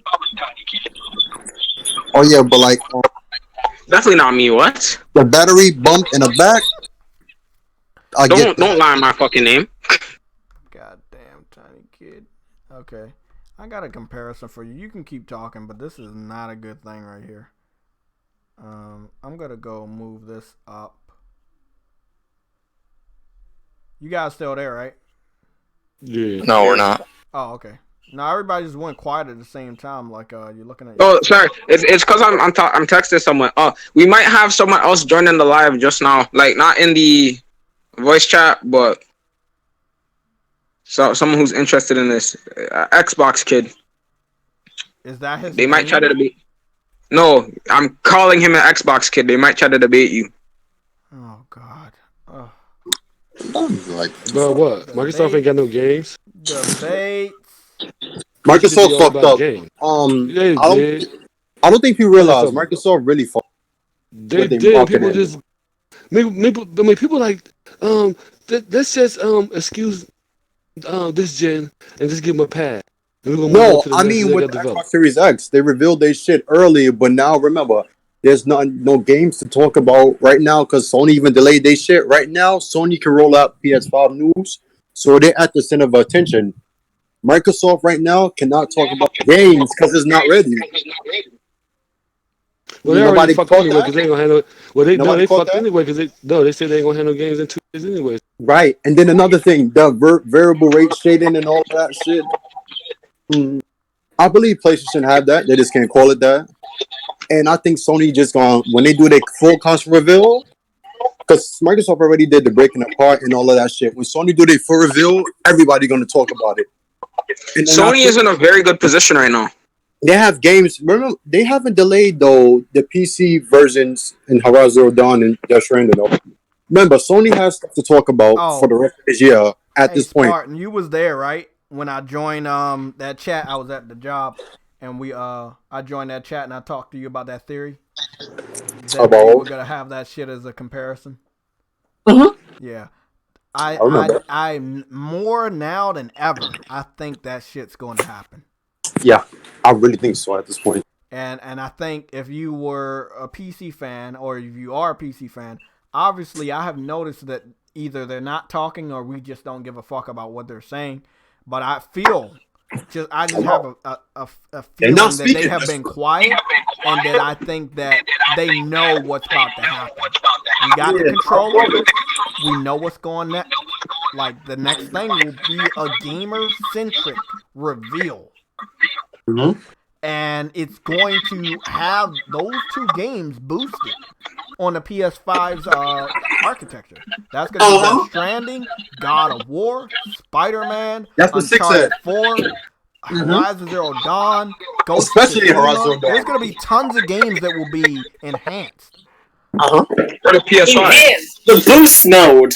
Oh no. Yes. Oh God. And need to get that too. Let's be honest. I just have to go downstairs and do my 8 o'clock clap to the NHS, man, because of the COVID shit. What? Yeah, I'm telling y'all, bro, this is gonna be a funny. Every Thursday in the UK, Jay. Every Thursday at 8 o'clock over here, we go outside, we clap for the NHS. I think it's Adam with the echo. I'm not sure. Oh, it's Adam because he's talking to a wall. The wall is. It's me. What's wrong with me now? About how you have an echo. You're talking about how Uncharted bouncing off. How Uncharted 4 is gonna get enhanced. I really think so. I mean, the multiplayer no, you're right. You're right. Already because 60 frames. No, yes, because about the single player. Let's talk about Uncharted right now, though, because let's be honest here. Oh, God. There is no way within the first year and a half of the PS5's life cycle they will not announce a new Uncharted. They're gonna have to make another one. Why? It's a flagship title. Okay, but they've done this flagship title. Do you know Naughty Dog? They don't milk shit. I'm sorry, they don't. They don't. Like, they could have kept making Crash Bandicoots, but they stopped. They're consistent. If it makes money, they're consistently good. Wow. But the thing is, Uncharted. They do have a small Uncharted team is that are working on something. consistent. And I didn't even say it has to be Nathan Drake. It could be. Uncharted does get made, it won't be by Naughty Dog. It'll be by something else. They got a smaller team now too, working on something Uncharted. It could be a game about Sully. It could be a game about Chloe. It could be a game about Sam. That was said by them. There wasn't no rumor. That was said by it was. I thought the second studio. Oh, right. Yeah, they got Daryl Cobb running a new studio now. I'm just looking at the two controllers. They're exactly the same, bro. It's the Naughty Dog will not be making another Uncharted game. They will not. Okay. But after Last of Us Part 2, I expect Naughty Dog to be I say this right now. I think Naughty Dog are going to be taking a somewhat lengthy break after Last of Us Part 2 and recalibrating their studio and their production value because they are fucking burnt out. I'm not going down that road with you, but I do agree. I mean, after producing something like The Last of Us Guerrilla Games is the better. Deserve a long break. I do. No, I don't Guerrilla expect Games to see is the better anything studio. until the middle or the end of the gen from Naughty Dog. Let them take a break, bro. They deserve it. They have no games are better, bro. They consistently release good games. They need breaks, man. Yeah, they definitely need a break, man. Like, long, that's good, why detailed Sony games. got all these other teams, bro. I say this all the time. Spartan rotation, bro. You don't always have to have Naughty Dog make a game every other year or every year, bro. Let them take a rotation with another team. Maybe they've only released one game the whole generation. What are you talking about? What? What? You're acting like they release a game every year. They release one game and then DLC. They've obviously been working on this game for a while. You know, Sony Japan working on something too. So if they take a break, we're not gonna get like a game from them for like 10 years then. No, it ain't gonna be that. No. Maybe like in the middle of the gen. Give them a fucking 2-year break or something. I don't know. They take a year. They got two different teams. Just get the other team to do a game. Problem solved. They released 3 major games during the PS4. Assuming we get The Last of Us this gen, it might get delayed to PS5. No, it won't. Don't say that. Well, they took it off the store. You can't do that because of what they already have in place. So we got Ghost still on the store, but Last of Us nowhere to be found. Somebody explain that to me. Because they don't want to delay everything at the same time. Obviously. But that doesn't even come out that much longer after the game, though. Ghost of Tsushima should be a PS5 game launch title. I've been saying this since the beginning. That's my personal opinion. It should be a launch title for the PS5, but that's just how I feel about it. You got Frost never even touched the Samurai game, hyping up that game all of a sudden. That's what I hate about it. Right? But people saying that certain games should be a launch title, they won't do that because why? Too much money. They haven't fucking justified the aspects of how many people are going to be buying it. There you go. Bro, yeah, you got that attach rate. You're right. You have 110 million units of PS4, and you got 0 fucking units of PS5. They will not fucking be doing that. Fundamentally. Way too much money to be made. Also says that Ghost and Last of Us have got marketing, campaigns, all that shit, all in place. They're not going to go, hey, we're going to shift it to PS5 and completely fuck up the whole landscape. I'm just thinking worst case scenario with this stupid virus, because I'm pretty sure they wouldn't release it if this virus somehow got worse. You know, like I said, worst case scenario. That's why, yeah, man, released it on PS4. It makes sense. If this virus didn't exist, I'm pretty sure this game would. You got people that don't think it's real, man. So that's another side of the spectrum. That's why, again, a lot of gamers are thinking on the premise of these games getting delayed. They don't think it's a hoax. Mindset. It's not just that. There are so many fucking factors when it comes to releasing a game than just we're getting it to the gamers. It's marketing, it's stocks, it's advertisement, it's campaigning, all this Does stuff. that game really need more marketing? Let's be honest. They gotta get certification. Yeah. You gotta go do all that. Like, do we really need to market The Last of Us 2, though? Well, yeah. Who doesn't know about that game, bro? I talked to Adam about this. I'm sorry, bro. I don't think it needs as much advertisement as you're saying, bro. If they want to do that, views, people know about the game. I don't think they need to do it. Don't matter, they do. That's foolish, because they're wasting money. Yeah, no, really. How many views did the first Last of Us 2? It's like 15 million views, doesn't it? Something like that. So I can tell you right now. They don't need it. Look, that's 15. You said 15 million. That's more than what they've been showing for the Xbox, correct? What's going on, Maximum? The Xbox Series X. The Last of Us 2 reveal trailer VR King, how you got 9.1 million views. Once the remastered released on PS4, these casuals hopped on the franchise. Everybody knows about it now. Exactly. Everybody knows. The E3 trailer got 15 million.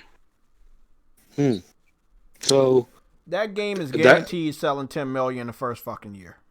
That's their campaign right there. That's their advertisement. That's their advertisement. Everybody talking about the game. 15 million, 12 million.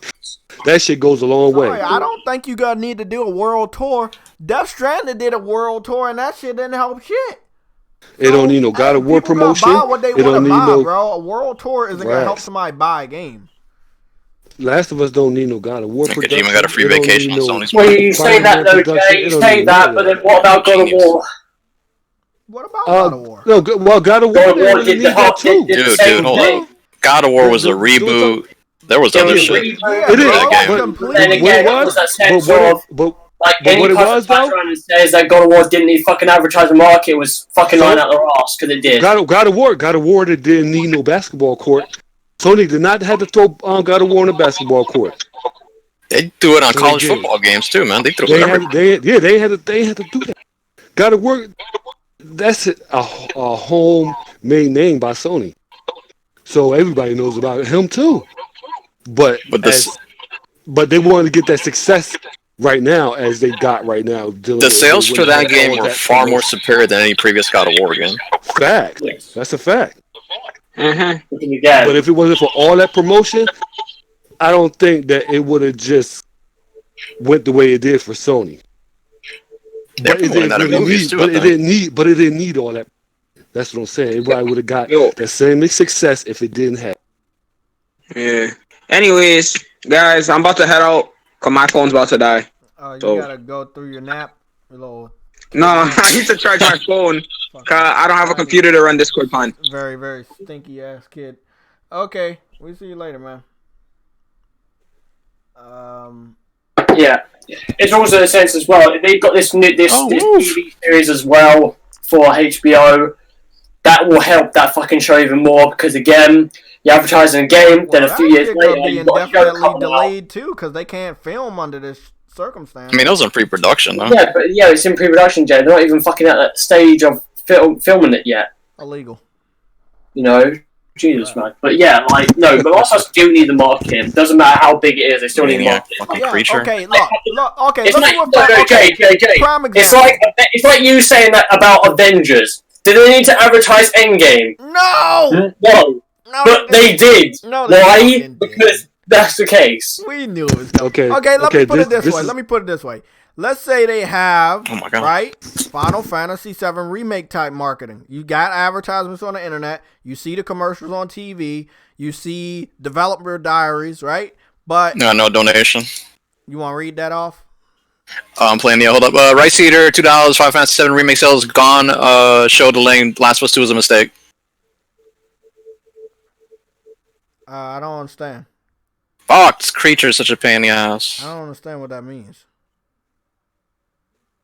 So is he? No, he says the Resident Evil remake is going to show that delaying The Last of Us 2 is a mistake to sales. That's what he's trying to say. Oh, but he said Final Fantasy VII remake. That's what I'm saying. They didn't delay that. They delayed The Last of Us 2. A lot of the stuff you're saying is illegal. I don't know. Is that a bad thing though? Like you think that the sales are gonna be good for Final Fantasy and that? Yes, he says he's thinking that it's gonna be really positive. Okay, I got you. I got you. Yeah, Asa Gamer. We almost got 100 people in here. We don't got no famous motherfuckers, like super famous motherfuckers in here. I want to thank you guys all for showing up today. 12 o'clock in the morning, I will be playing Final Fantasy. I'll be live streaming from the PS4 Pro at the best resolution I can present. Please, if you don't have Final Fantasy and you're planning on getting it and you don't want to deal with any spoilers, do not watch the live stream. But it's going to be my first impressions. I don't know how long I'm going to be up playing it, but I will be playing the fuck out of it. I want to thank everybody for showing up here. We're not leaving. Don't worry. But I don't have the Elgato hooked up because I have the Pro in Pro mode. So, my laptop is definitely not doing HDR or 4K. We're going to continue to talk about the PS5. This is what I want to know from you guys. Do you think Sony should ship the PS5 with 2 different colors controllers available at launch? Yes.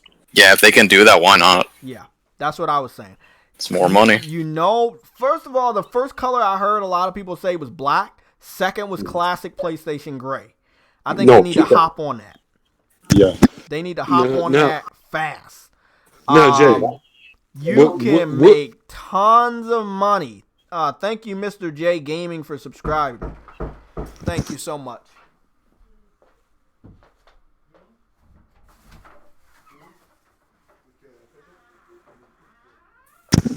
Jay. Yep. Now, when we would be saying that if the PS5 was just solid black. Now, say if the PS5 just came out solid black, would we say that? I still think people would have asked for the alternate color, which is white. No, but saying it's the color, like say if the color of the controller was black, then nobody wouldn't say nothing about nothing, right? Yeah. Damn, what did I miss? Jesus. I like the way that color looks. As well as I don't think they're gonna come out with 2 different. If we're looking at the controller and they're trying to color scheme, I think just one scheme. But they're not gonna. They're gonna drop one. Well, I mean, like they're being innovative, right? So they might, but I doubt. Same color as this controller, or it could just be a white controller. I mean, white PS5.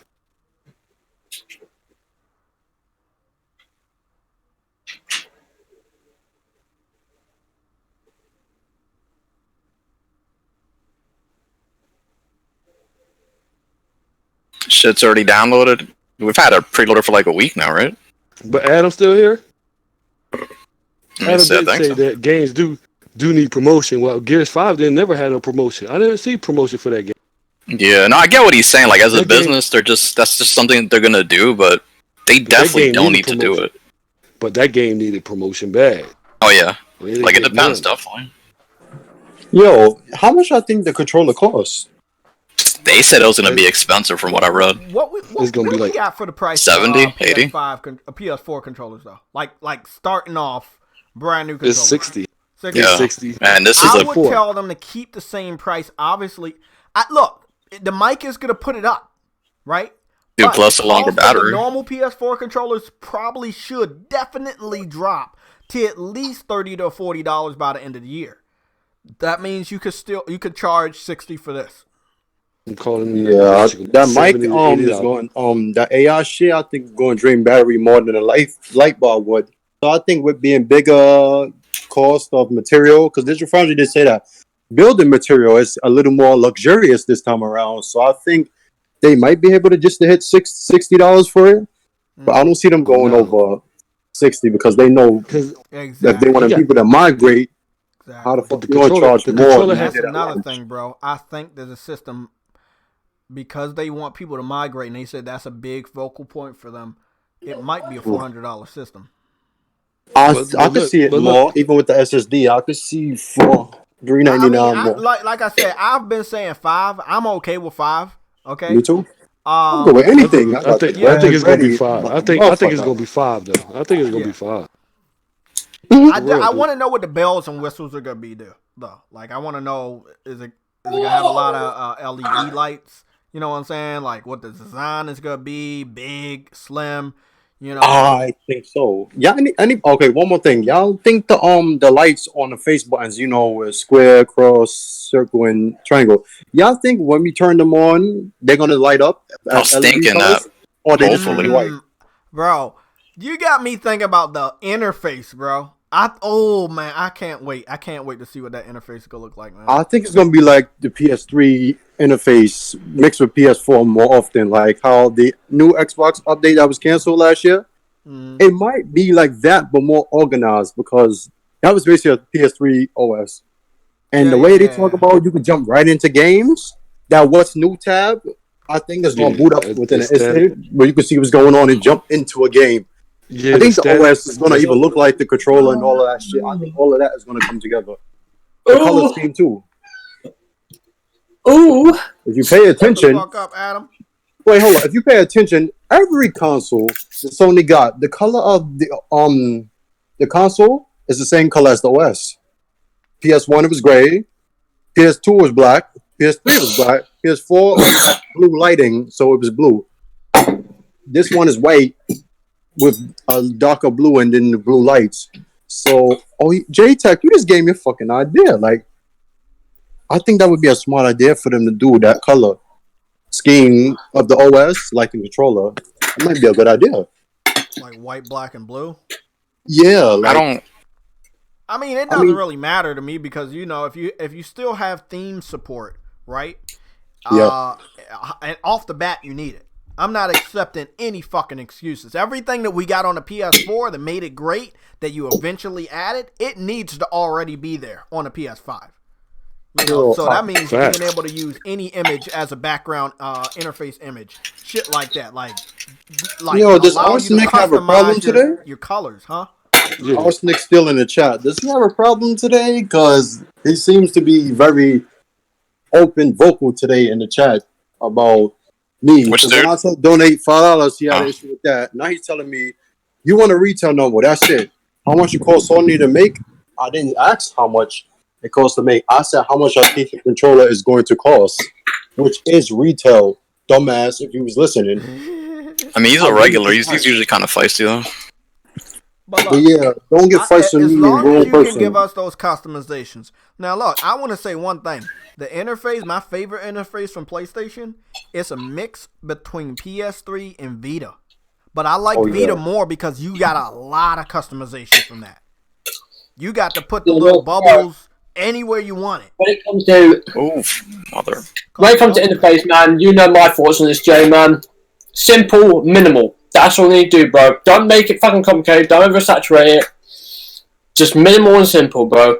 Because one thing I didn't like about PlayStation 4 this whole fucking generation was that if you were writing up, like, for instance, when I play at COD, right, and I want to save a clip, and I go into the next game, right, I'm having to wait like a fucking long time for me to get the prompt to save the fucking clip, and then I've got to wait even longer for the fucking game to even compute to go back into the game.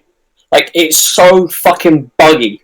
Obviously, this will not be the case for next generation because they are going to be quick and seamless going in and out of the UI and being able to resume games on the fly. So, I love the fact that's the case. I just hope the UI itself is kind of like what we've got right now, but even more simplified. You need to what, mate? You need to what? Is buggy. Otherwise, I do want to say that, like, I left out a Funimation. Tried to go to the interface to read a message. It's a lot of lag, a lot of slowness. I mean, as fast as some of the other stuff I've dealt with, like my phone or even sometimes a laptop, the PS5, I know it's going to be faster, but that's the one thing that I'm noticing more and more with the PS4. Yeah. Because I'm a fast person myself. So when I'm doing button inputs, bam, bam, bam, and that shit's not moving, and I'm like, timing it. Like, bro, I'm happy this new system gonna be fast. But I hope the interface fits. It's like yes, I'll download the update to COD, right? And the download speed of that game, right, is very quick. The copying phase of that is fucking tragic.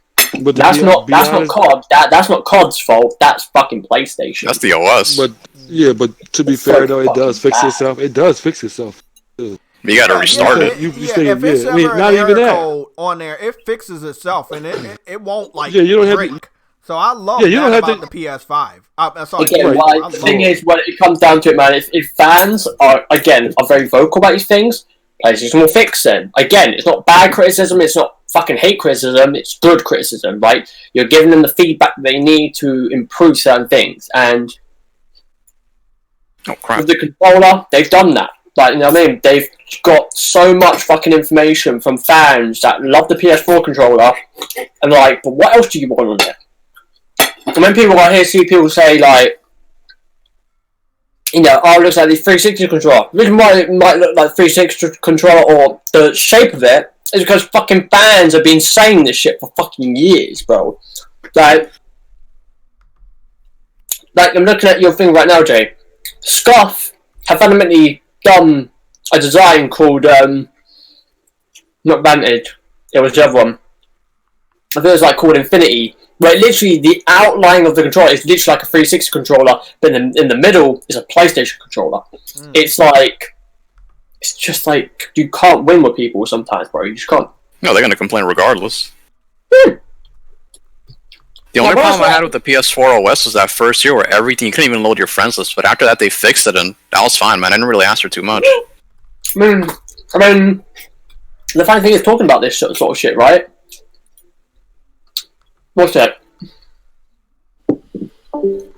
Xbox are still fixing their UI. They're still fucking fixing it. They just updated it. And I think I saw it yesterday. I think it was that they are not planning on overhauling their UI when the new consoles launch. Well, no, because you fucking just recently updated it. Exactly. Yeah, because they don't want to leave people behind. You're going to get more of the same with Xbox. And I'm not trying to make that system bad. I don't want to stop you from buying a system. Bro, I encourage people to make horrible decisions. I love when you pick the failure. But you can't go and pick the failure and say it's doing something different when it's public knowledge. It's really not.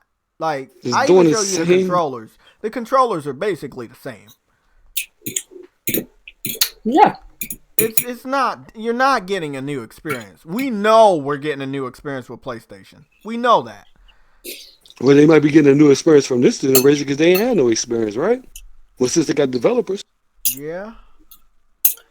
Yeah, right now, bro, like I said earlier on, man, their controller, a lot of people in the industry have come out and said, not a blow to them, it's not a blow to Xbox in any sort of circumstance or any way. But it's clear that they again, their focus was on that console majorly. Like with PlayStation, it's clear that they're trying to focus different attributes of their, of this console, from the controller to the PlayStation. And when the UI is officially unveiled and we get to see it, I wouldn't be surprised that's fucking crazy good. But again, like that's what PlayStation are doing. They're just overhauling, revamping shit, making it better. That's what they do. They're not resting on their fucking morals, man. That's the problem as well. That's why every PlayStation fan should do what Sony is doing. No. And that's again. I'm not saying it's the. I don't know if this will be a crutch for Xbox, but I think resting on their morals on some aspects of that console, I think it's going to bite them in the arse. They rooting for it. They don't even know the aspect of what's going on. Like, we get snippets of little stuff. We still don't know everything what these consoles are going to do. We didn't even see any pixels from these consoles. So why are we hyping up something we don't even know nothing about? All I'm going to say just tell everybody just calm the hell down. We have theme support or evolution of theme support for the PS5. I'm perfectly all right with it. Actually, I want the theme support to go back to the days of the PS3 and the PSP, where there were theme websites created and you can download it up to your system and have these elaborate themes that people have customized. They're never doing that again I know because they don't make no money. Software. I know. But I'm going to be honest, the themes on the PSN store are ass. They're ass, bro. But they charge for it. I know. They're ass. They're by amateurs that don't know how to make themes at all, bro. Why do you think they try to like? Why do you think they do the whole aspect of like pre-order this game to get this new theme? Because they know. Oh well, those themes are good. Yeah, but yeah, that's what I'm trying to say. Again, bro. Call me theme man. Again, that's the reason why they do it though, Jay. You see, like they know not a lot of people buy their themes on the store aspect. Not unless you might get a couple of themes here and there that are really, that are kind of cool that are on there, but most of the time, nah. Just nah. No. Again, like no. I find it funny because like, God, like. It's like when I hear an Xbox fan say, both consoles are going to be amazing, but... And then they literally finish it off by saying, but Xbox something's going to be, whatever. It's like, don't start your fucking tweet by saying, both consoles are going to be really fucking good, but this is actually going to be better. It's like, fuck off. Just go away. No, my phone and headphones are charged. I'm back. How many games you think the Xbox Series X and PlayStation 5 will have at launch? That's not from this gen. Wait, sorry, what's that again? How many games do you think the Xbox Series X and the PS5 will have at launch that's not from this gen? Ooh, that's a good question. Well, no, before you answer, I want you to think about both platforms and the messaging. Both of them I'm talking about multiplats and exclusives? Yep, both of them. I want y'all to think. It's not a part of this generation, not cross-plat? No, not part of this generation, no. Okay. So, if Godfall is a definite launch title for the PS5. I give it a 4. I give it 4 for PlayStation. I don't know how much for Xbox. I can go right now, bro. I was going to say probably 5 from PlayStation, 0 from Xbox. I was going to say 5 or 6. So that's 0, 0, and 0 for Xbox. Okay. Yep. What about y'all? I'm saying 5. I'm saying 5 to 6, maybe, if there's something that they haven't talked about yet. No, we're talking about true exclusives? I'll say 4. I'll say 4 is true exclusive. Have y'all noticed how quiet Guerrilla Games have been since the expansion in 2018? Yeah. Wonder why? Yeah. I'm telling you, that game might be a launch exclusive for PS5 because think about it. Horizon. Put Horizon Zero Dawn on PC to showcase it, and they said it was just the right fit. I'm like, why just that game specifically? Even though he came from Guerrilla Games, but why just that game they chose first? I really think that comparison to PS5 is going to be done like Microsoft did for the Xbox One X when they compared it to PC. Yeah. I think that's going to be a thing, and they're going to show Horizon on too. That's what I said. So for me, I would say 3 or 4 from PlayStation because they shouldn't exhaust all the games at once. And each game needs room to breathe. So I'll say 3 or 4 for PlayStation. I think it's and none for Xbox. I think it's pretty clear that I see PlayStation. Because the thing with Horizon Zero Dawn 2, at first I don't see that game being a launch title, right? But the more and more I see people in the industry say and mention Horizon Zero Dawn 2 being a launch title, I start to think to myself, they know something that we don't. They really do. Because I'm like, in no I way. they do, innit? Like, that's the thing. And with Horizon Zero Dawn going to PC, even before it got announced to PC, right, when it was rumours, and everyone was saying, like, if this is true, it'll be great for Horizon Zero Dawn 2 because you're theoretically setting that game up. I know that PlayStation fans are getting pissed, got pissed off with it being Shut up. I mean, it's just that sense, right? But fair to think, if they do announce that for a launch title, or like within the first few months, right, it launches, right, that's great. But I can also see, and this was a rumor as well, Spider-Man 2 coming out next year. Oh, being announced. That was a heavy rumor too. Being announced or coming out? Wait. Spider-Man 2. Wait, hold on. Spider-Man 2. What? The Tobey Maguire movie is getting a remaster. It's coming out for PS5. All three of them? Really? No, just part 2. Fuck. Well done, sir. That's why, I mean, again, what we talk about, Naughty Dog, right? Naughty Dog. Damn it. Naughty Dog, for me, they've been on this massive fucking grind since PS3, in a sense, right? They have not rested. They've gone from like a 1, 2, 3 to Last of Us, to then Uncharted 4, to then Lost Legacy, to then Last of Us Part 2. They have not had a great, like a massive break in which Insomniac, they've had a break, bro. They've had fucking big breaks. I don't know about that. Hold up. Now they do. They put out more games last gen than any first party studio has now. Imagine the amount of Ratchet and Clanks, Resistance, and all of that. Adam, I think Naughty Dog just needs better reviews. Nah, bro, because listen, man, like, I get it. They all the way. They need better ganja, man. They need that Insomniac ganja. No, look. They're not being overworked. Because I've said this numerous times, bro. Dating all the way back to fucking Uncharted 1, right? When they were making that leap over from fucking Jack and Dexter to fucking Uncharted 1, right? Mm-hmm. That studio was fucking struggling to even fundamentally cope with what they were trying to do with the fucking PS3 software, right?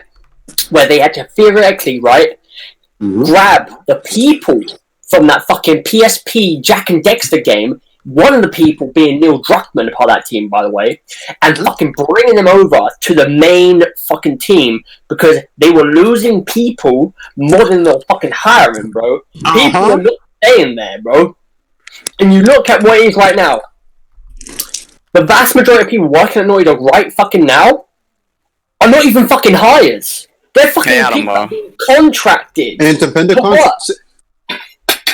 Adam, want to read that donut? See, Adam pays attention. Read that donation, Adam. They be like, literally, you go on their page, right, and see how many fucking job lists they have under contract, bro. PS5 and what is it? Is that one? Rice Eater? Yeah. Yeah, that one. Rice Eater 79, bro. Thanks for the $2. PS5 next gen launch, GT7, Blue Point Remake, and Godfall. I don't believe. I don't disagree with that. I honestly don't. GT7, Gran Turismo Sport definitely getting that remake. Either GT6 should have been a PS4 launch. I either see Gran Turismo. I can obviously Gran Turismo Sport getting ported over, right, for that thing, or they do like a prologue thing maybe before they do the full game. I don't know, but like, yeah, I agree with that. But yeah, like I was saying, man, like you look at their job listings, most of them are basically in small writing, you know, contract. I'm like, fuck, bro. It's not to say the game's, you know, shit up because these people that they are, because again, what they're doing is, right, they're bringing these people on, they're them fundamentally sort of not training them, but they're sort of like putting them underneath their wing for a few like months. Get them up to scratch, then they're leaving them, right? And that's fucking hard to do, bro. That's really fucking hard because these guys are coming in like they're making this big ass game. They're getting some crazy ass experience from this shit. But at the same time, after when this game's done, are they going to be staying on that Naughty Dog? Fuck knows. That's why I said after when this game gets released, I think it'll be a good idea for. I know whoever has to be intelligent, but I would like to see PlayStation go to Naughty Dog, right, and ask them, what can we do to improve the environment in which your studio needs? Because I'm not saying the environment's bad, I'm not saying it's toxic, or you know the aspect of the whole crunch article that got released a few weeks ago or a month ago. Mm-hmm. But it's pretty fucking evident that based on a producer's value, right, it is nothing like other fucking studios, right? There's some clear fucking problems, like, when it comes to, like, when people have to stop. Because, again, like, there was a part of the Jason's article where it states that people necessarily don't, like, they're not, like, put under, like, what's the word, like, microscope? Intense scrutiny. Yeah, well, yeah, scrutiny to like stay at the fucking office to work on certain things. They decide to because they don't want to be they don't want to be that dick to leave and be like, hey, where's Thingy at? Oh, he left. He went home. Oh, fuck, we can't do this part of this game. Fuck, we have to wait until tomorrow. And it's also a sense of like, Kevin might mention about the sandbags in Uncharted 4, where you shoot them, they sort of disintegrate and like, you know, sort of compress, right? Again, the person that made that, like, he didn't have to do it. He wanted to do it. Like, the mentality at Naughty Dog, they are fucking perfectionists. They add these small little entailing things where, you know, most gamers will walk by and think to themselves, what the fuck, no, they won't even fucking give a two fucks about it, but they're putting it in the game for people like Jay, maybe. And be like, holy shit. No, again, it's not a joke, but like, it is that sense. Like, Jay looks at little things in the games, right? Because look at the water, look at the fucking, you know, the cereal fucking branding and whatever it may fucking be. I look at all that shit. It's just that sense of, again, they're not like, yeah, you can't leave, no sort of thing. It's what it is with Naughty Dog. But, you know, like I mentioned with the contract work, I think it's under their best interest to, after part 2, sort of just sit them down, ask them what they could do, and again, give them a year's, like, I'm not saying like take like 5 years off, I'm saying like maybe a year and a half, maybe, just to like sort of, you know, relax. I mean, Amsterdam. Currently, they're kind of doing it right now, but no, I'm pretty sure they are getting their rest, bro. I mean, they are right now. Obviously, they are, but like, you know, because I think Neil Druckmann on the blogcast, I think it was with Sid. Briefly, they talked about it, and he mentioned about like how, you know, to put their health as a priority over the fucking game. I'm like, good. That's good to see, because again, it kind of puts that Jason's article that was written a month ago kind of a bit, not to shame, but like, you know, it kind of proves a little tiny bit that Naughty Dog aren't as bad as what people say they are. I mean, they're not the only ones, by the way. CD Projekt Red is in the same predicament as well as Rockstar. And that's, again, we're talking about 3 fucking big fucking studios that make great fucking games. Dude, those are legendary games those studios make, yeah. Exactly, right? So, like, there's an understandable line, whereas, you know, people, like, put up the comparison of, like, Animal Crossing, no crunch, Last of Us, crunch. It's like, don't put that fucking comparison ever online. Because, again, crunch is different. Like, there's a difference between crunch for every fucking dev. But, yeah, like, I think they should... I would like to see that from Naughty Dog. Just sit down... I don't know, Alan. I mean, I don't know, Adam, because it was rumored that they are making another game. No, they are. So I mean, they can still get their rest. I mean, yeah, weekends. I mean, they can take days off. They can even change shifts. Like one group could take a month off. When that group come back, they could do it like that. Another group could take another month off. They could do it just like that. We don't know what's really going on. Our professionalists. Our professionals never take something off, bro. Like, it's not as what Adam talking about, a year or something. The PlayStation 5 will be out, so they definitely gonna be working on something to get something out on the PS5. I get what you're saying, but like they won't even last. They have to keep busy. That mentality of professionalism, you're always gonna find something to do. That's what I want to know. It's not gonna work. Adam, what type of break are you talking about? Not doing anything or not working as hard? Well, listen, bro. Like when it comes to any sort of creative work, right? Like whether it's YouTube, like again, you see YouTubers going the aspect of I'm burnt out because they're generating fucking too much content. Same thing with artists, you know, whether it's, you know, a person that's drawing, illustrating, to a person that's making music. They all take breaks, don't they? It might be fucking years, it might be months, but it is that sense, right? There is a point, right, where it will affect your creativity, and at this rate, if Naughty Dog keep going the way they are, there will be a point where they will fucking slip up, and they will make a game that's like, ooh, that was not fucking good. We fucked up. Like Uncharted 3? And it is that sense, right? I mean, a lot of people say, like, when is Naughty Dog theoretically going to fuck up? And I mean, like, when I mean, like, Naughty Dog mess up, I mean the extent where their Metacritic scores, like, I don't know, fucking 70 or 60 on Metacritic. But the bugs don't count? That's a fuck up too, ain't it? But the bugs don't count, right? That's a fuck up between developers, ain't it? I mean, before a game launched, so they got bugs, so they working out kinks within this game.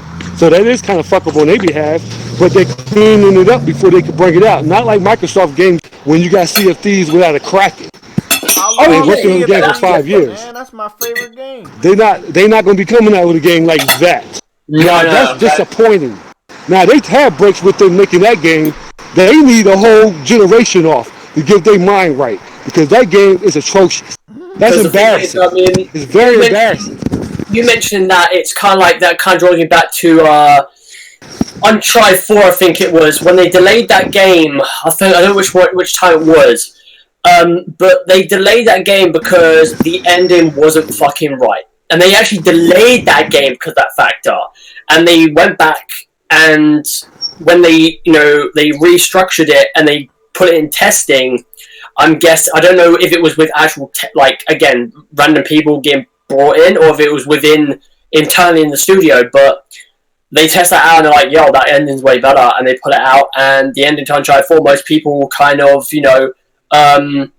related to in a sense where it's like fucking awesome because I remember a lot of people thinking that somebody was going to die in that game, like it was either going to be Sully, Nate, Sam or Elena. None of that happened. No one fucking died. It was a perfect ending. Like it was just like, yeah, he lived happy ever after, which is great. It was awesome. But yeah, like again, so like back to the question, Jay, like like I said, I'm not saying like 2 years, whatever. Maybe a year and a half, just like, and this is the thing as well, me saying this, is that within the year and a half, they are working with Sony to, like, again, make the rotation for that studio back to what it originally was, because it was that point when they were making Uncharted 1 2, right?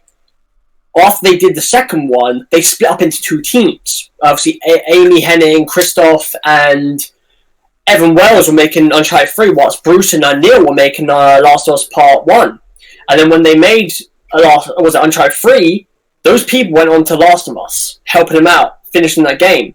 And then with Uncharted 4, it was the same thing, right? After Uncharted 4... Dog shit. After Uncharted 4, they split up into 2 teams, and they allowed Kurt and, I forgot his name now, that went over to Crystal Dynamics, to work on Lost Legacy, which was DLC originally, but then what happened? Went on to be a standalone fucking game. And it was like... Yeah. But it was a small game, though. It's within Naughty Dog's nature, it is that sense of starting it off as the idea of it's a small thing, but then it's like, no, it's bigger. It's like Last of Us Part 2. This game, like, originally it was just going to be, again, the part 2 of the first game. But then last year, in September, when they got previews and stuff like that, Naughty Dog came out and said this is their most biggest, ambitious game, and it's the reason why multiplayer is not going to be there at launch, because this game is just too big. It better be good. And it's like, again, it's within Naughty Dog's nature to what they're fucking doing. They've always done this, and it's not a knock to them. It's great to see. Obviously, studios like Naughty Dog, CD Projekt, and Rockstar can't do the same sort of thing. But the problem is, with me mentioning the other 2, is that they've got more studios, whereas PlayStation, Naughty Dog have only got 1 studio. Rockstar have got Rockstar North, West, India, fucking loads. Like, they've got loads of different departments that work in tandem with other things, whereas Naughty Dog have only just got 1 fucking studio, which is like, I don't know how many people are in Naughty Dog right now. I forgot. I think it's like 200. It's like over 400. No, I think it's like 400 or something. I don't know. Like, I mean, then the Gorilla got the largest studios. I finished. No, but why would they take? Hey, Adam. Who's to say, Adam? Adam, who's to say that they want to take off? Like, who want to take off for a year or a month? They got 200 plus. Well, no, that's the thing. That's why I said, like, here's the thing with what I said earlier on, right? The aspects of, doing so, like, again, creating for so much where you do hit that sort of that wall, right? But it kind of bends both ways. Where if you are continuously creating stuff, you will get to the point where it will hit you. But then if you take it off and you take off too long, it will also hit you. So you need to find that. That's why I'm saying, like, within the like, again, let's just say theoretically the year, right? They're taken off. They are, obviously, what I'm trying to say is that they're not working, right? Like, what they would do on a game aspect, but they are thinking of ideas. They are, you know, on their day-to-day basis, going on their computers, whether they're artists or music designers or, like Neil, like a writer and a director, they're thinking of ideas. Like, I mean, fuck Kojima, right? He's watching films, this is music, and I think over the Christmas period, he was researching for a new game. And again, that's his fucking nature. Like, but again, he's not working on another game at that point. He's just researching, trying to find out. But with, like I'm saying, with Naughty Dog, right? Neil will, you know, be writing maybe the next game that he wants to make. But then also, within this year, they are going to the studio. Theoretically, they're going to the studio and working, but not to the extent of what they would do on the actual game. But they're also, again, like, trying to bring talent into Naughty Dog, keep them there, and be like, hey, the environment's different. We are like sort of increasing these values which we had for a few years, and we're making sure that when you come to work for us, there isn't going to be this kind of strain, right? We've got the people, we've got the numbers, and also the producers and the people that are, you know, making sure that everything's all tip-top are, like, you know, making sure that everyone's good.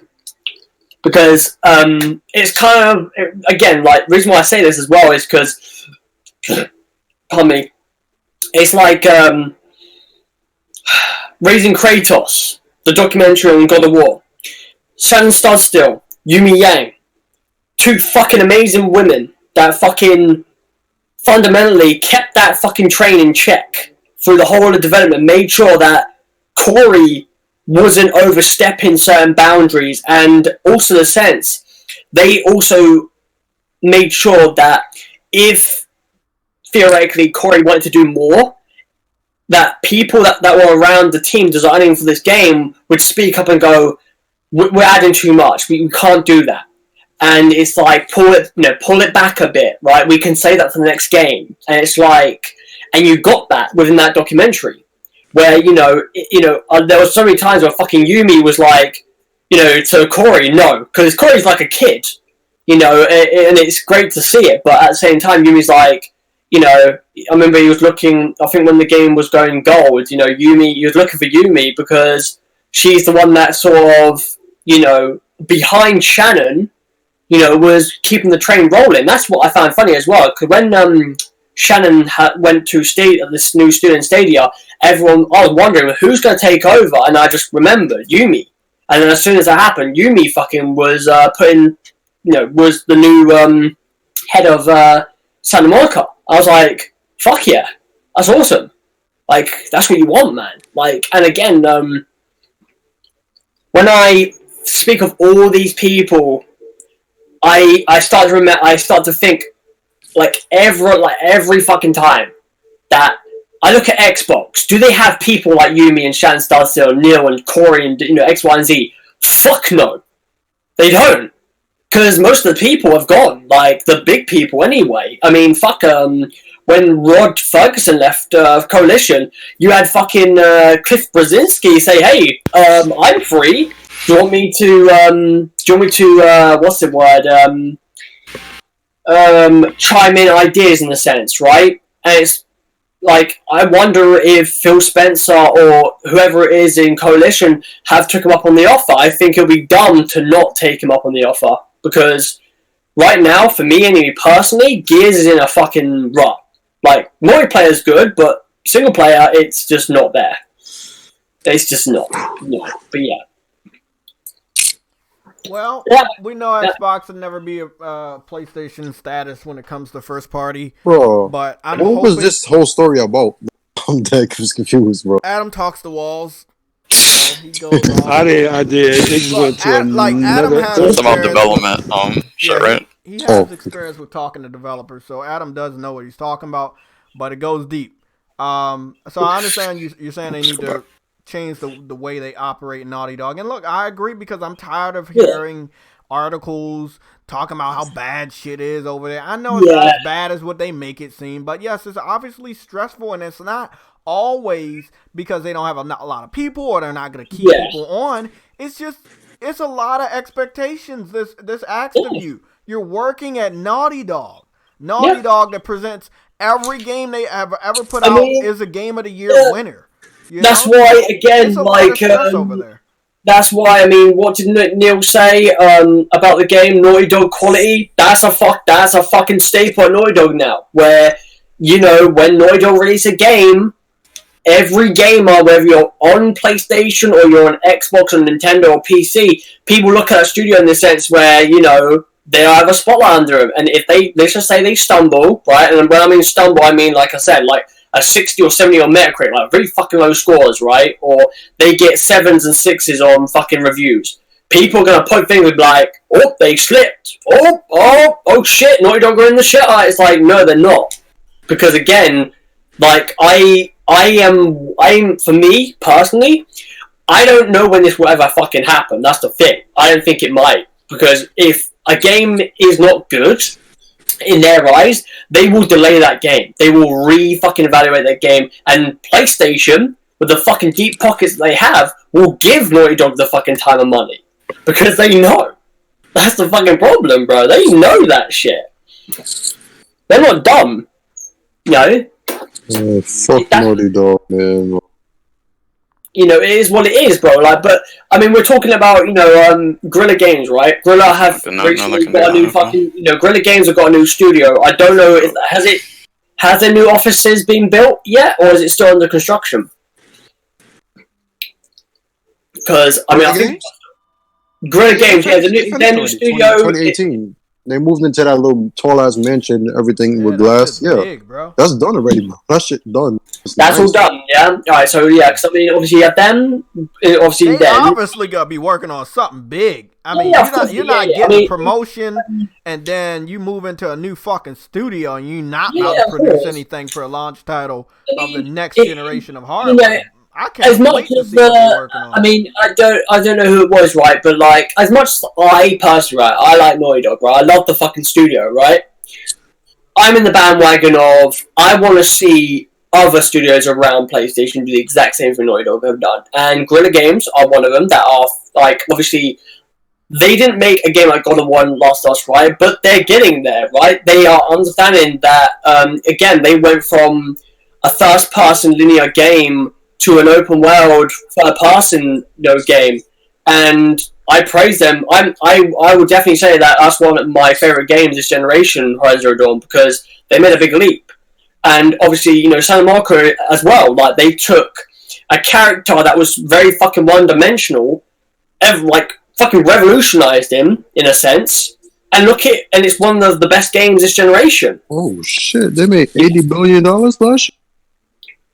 So yeah, man, like, wow, I think, nice. Yeah, bro, like, I mean, I think my next studio I would like to see, like, make that leap is Ben's Studio. Ben's Studio, even though Days Gone wasn't, like, a success in review aspects, a lot of people that play the game, fans that bought that game, fucking adored that game. And I hope that they get that chance again to make wherever it may be, whether it's a Siphon Filter game, maybe. Or Days Gone 2. A lot of Xbox dudes like Days Gone. I've noticed that. Oh, definitely. It's a game with a gun and motorcycle and zombies. They love it. It's a lot of violence. Shut up. I'm being serious. And he has a bandana, don't forget that. That's a fact, though. That's true. That's a lot, bro. Yeah, but I mean, I do. It's really not hard to get these guys on point, man. Like, Naughty Dog, again, like, Naughty Dog, man, like, yeah, I feel like it's good to see other studios stepping up to the extent where, you know, it isn't just Naughty Dog. It is Santa Monica, it is Guerrilla, it is Ben Studio, it is Insomniac, by the way. We forgot about them. Like, they are, you know, they're going on that notion as well. Like, one thing I would like to see from Insomniac is fucking, or maybe a Resistance reboot, because they consistently tweet about Resistance, man, and it's like... They're pissing me the fuck off, bro. I'm not gonna lie to you, bro. That's pissing me the for months, bro. They have tweeted so much about Resistance, and it's like... For months. Yeah, there's no fucking... I'm sorry, bro, but like, no one can change my mind on this. Like, there's no fucking way they're tweeting this shit out, and not thinking about making a fucking game. I think they already started, bro, because they. I think they have as well. They had their patent redid in 2016. They had the patent for every 5 years. You have it. It's like they're tweeting about it so much. And I'm just like, yo, there's no fucking way. I mean, they stopped teasing Ratchet and Clank, and they started teasing. When the rumors about like another Ratchet and Clank being in development for PS5 for a launch title, ever since that started, they started the Resistance Streets. I think the Ratchet and Clank game is supposed to be like a remake of 2, and it's supposed to be they're making another film. Mm-hmm. I don't know, but yeah, like they've been talking about Resistance for so much. I'm like, you gotta be thinking about it in a sense, right? I mean, people in their fucking streams consistently say, "Hey, are you making a Resistance game?" It's like they don't fucking answer. It's just like, nope, they see it and then they laugh. Like, I noticed that. They've been seeing the shit and they laugh. And they would be like, never say never. I remember when they said they wanted to do mature games like how Naughty Dog was doing. And the fourth Resistance wouldn't seem ideal to them. They went from that to, we're not closed off making another Resistance. It's up to Sony. Yeah. I think Sony gave them that okay to do Resistance. Yeah. Because I think everybody has a shooter game out of the big three right now. You got Naughty Dog, Guerrilla Games has one, and not really Sony Santa Monica, but like, you know, they might make one. We never know. But yeah, with Guerrilla, I don't know. Again, like my theory was that Guerrilla were making a multiplayer only Killzone game, but I mean, like they might be, but then also if they're making Horizon Zero Dawn 2 first, it's like, what's their big first-person shooter? I don't know. If not, I do wonder if they moved on from Killzone. And then, you know. I mean, they got the devs from, what the fuck is the game? Rainbow Six Siege, and that's like an online battle free-fall. Yeah. Those guys are ex-Guerrilla employees. Yeah, ex-Guerrilla employees, yeah. Whoa, so you telling me them niggas is worth $193 trillion? Billion dollars? Damn. Huh. Yeah, so much for people talk about Microsoft could buy Sony. Good luck. Yo, any of y'all into stocks, bro? Like, bought into stocks? No. I made I dabble here and there. I made $3,000 off from Microsoft, Apple, and Sony in the past 17 days. What's up, man? Yo, them niggas go up. Them companies go up in stock every day. People really got to pay attention, bro. I'm looking at Sony stock, and their equity right now is $193 billion. If you buy this stock right now, bro, you paying money to. I mean, that's the total assets. Their equity is just $3.5 billion. Yeah, pretty damn good. I just brought that up because when I think of when he was talking about development time and Naughty Dog taking time off, and he said the number of employees, I was looking. With the whole Sony, there's 414,000 plus employees. And Naughty Dog, there's over 500. I looked up. It's over 500, not 400. 500 at this point. And there's 3 teams at Naughty Dog. Not one. There's 3 now. Across, there's one, obviously right there where they are in California.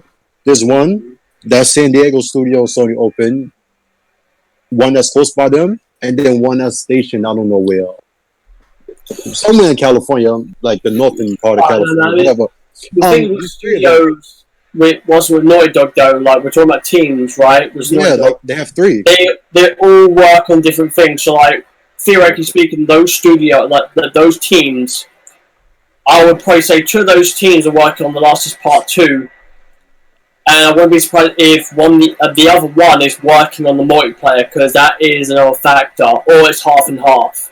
Yeah. Because, I mean, I remember saying this, like, because it's funny to me when this happened. Within 2016, they released Uncharted 4. Then at the end of the year, they announced Uncharted Lost Legacy, and then they announced fucking Last of Us Part 2 in the same fucking year. How bonkers was that? Oh yeah, 2016. Right? Yeah. Like, dude, I'm sorry, bro. Like, they fucking jetted the like again. Naughty Dog made 3. Within that year, they basically theoretically put out aspects of 3 games. And, you have, like, Crackdown 3 that shook fucking a whole fucking nearly generation to make. Ever. And it's like, whoa, Jesus Christ, Cruise Edition. Yeah, again, like I said before with Naughty Dog, man. Yeah, you did. You was just rambling. Did y'all get about Rice Eater? No, gotta read it. Okay, Rice Eater 79 $2 super chat. He says, forgot that there were rumors of a PS5 Guerrilla Games made SOCOM game. They'd be using the Decima engine. That would be amazing. That would be smart. Think about it. Okay, remember how they did Mag, bro? Zipper Interactive? Most of them employees went to Guerrilla Games anyway. So imagine that. SOCOM on a day. That stealth aspect. It was Zipper, wasn't it? It was Zipper. That's like a launch multiplayer gonna be a hit right away. That would be a smart idea because they said multiplayer and they said games like a year. Really, that's what Sony said in 2018. They would make 4 big games in a year so they can give each game room to breathe. The only way to do that is really multiplayer games. If you really think about it, so if they make SOCOM as a launch title, that would be smart because people remember that name and it's made by Guerrilla Games. So. Then you have people gonna be like, "What's Horizon Zero Dawn?" They should do that. Have SOCOM come up and then reveal Horizon Zero Dawn, like how they did the Pro, where February Horizon Zero Dawn came out. They should have that, and then have Horizon Zero Dawn coming out 3 months later. That'd be a good idea. They should have the order come out too. Yo, I think that game is getting a remaster. I think that's being made. I think the Order 1880 sequel is coming out. Yeah, because Ready at Dawn is too active right now. Yes, and I think they are making it. Fact, I think they're making it. I think they're making that game. Rice Eater been on fire right now, man. In this chat, he been saying a lot of good things actually. Like he said one about 12 minutes ago. He said making games should be a profession of passion. If you're not passionate about making amazing games, then you should find another profession. Exactly.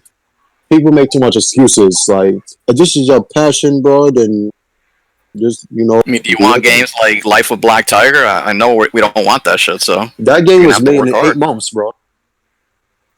Well, I just wanted to say, by the way, have you heard this? Because I saw this today in the morning. There was rumors going around about that Silent Hills game. Yeah, again, and I'm like, I said Jim already gave that shit away.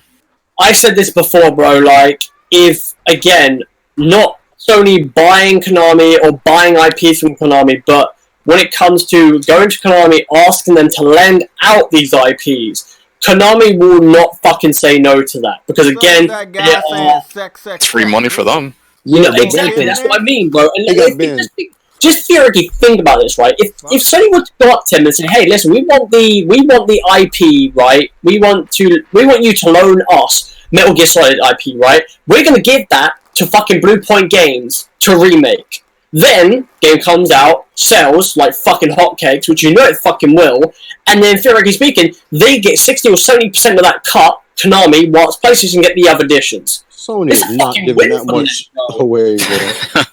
Let me ask you a question, though, Adam. There was rumors from trusted news source, right? RDX. They're on TV. And they said that Microsoft finalized the acquisition of Konami. No, they fucking didn't. I know, but I'm just saying, this was like 2 weeks ago, and no proof.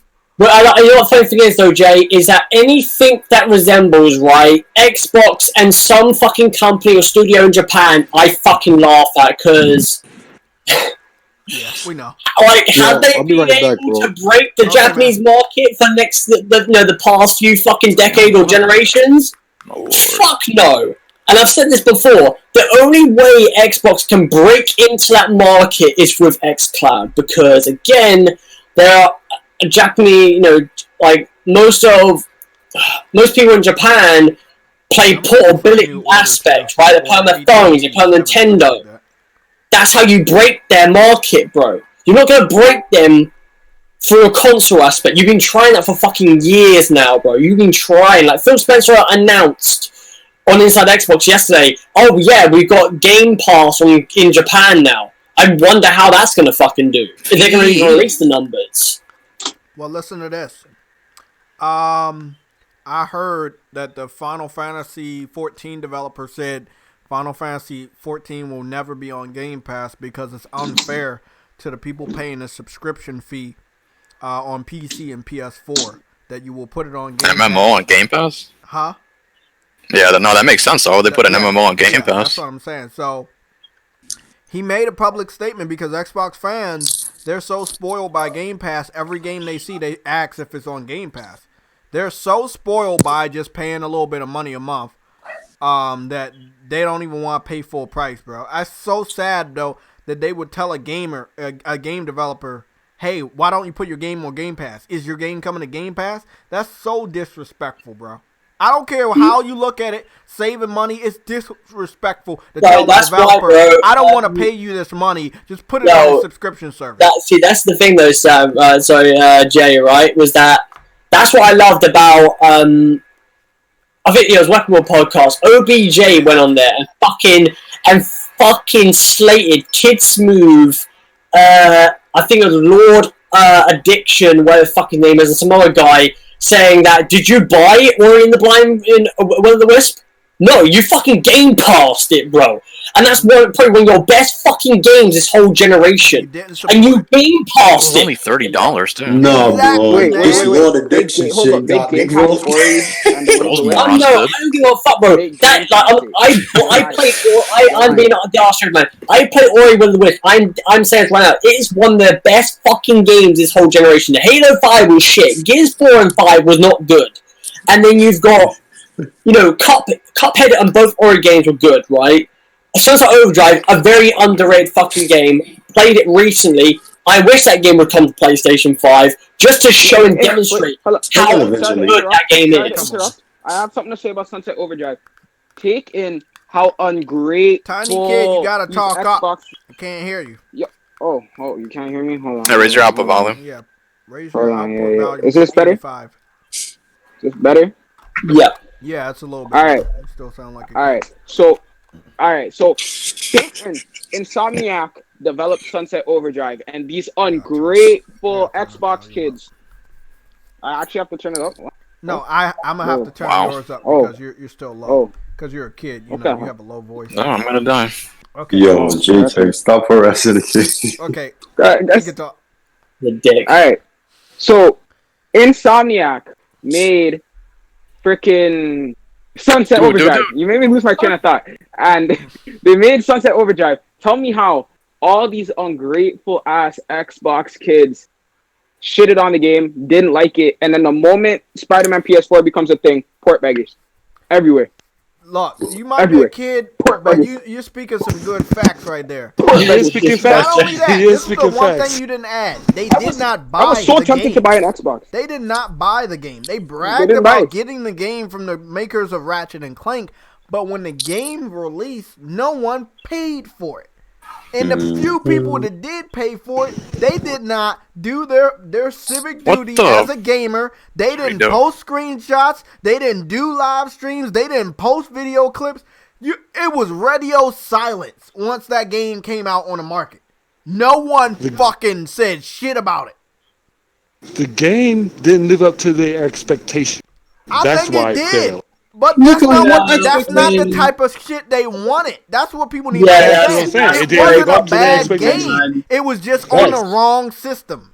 It's not the sense of stereotyping Xbox fans, man, but like when I see some of the games that fucking Ninja Theory are making, where it's based on mental health and shit like that, I wonder how many Xbox fans are going to be actually fucking interested in that shit. Like, honestly.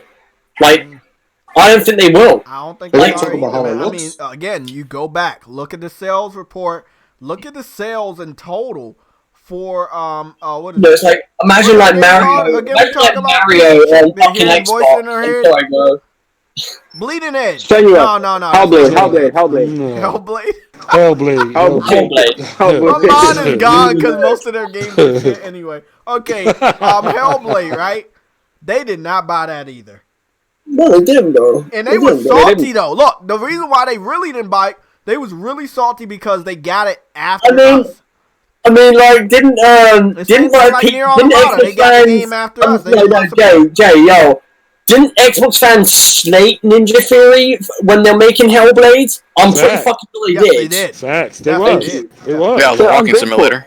It's that simple. They're ungrateful. They're ungrateful. Wankers, man. All of them. When Fucking wankers, when they get something that's actually good, they get upset that we either get the same thing or the developers, after being treated like shit for giving them a good game, come somewhere else.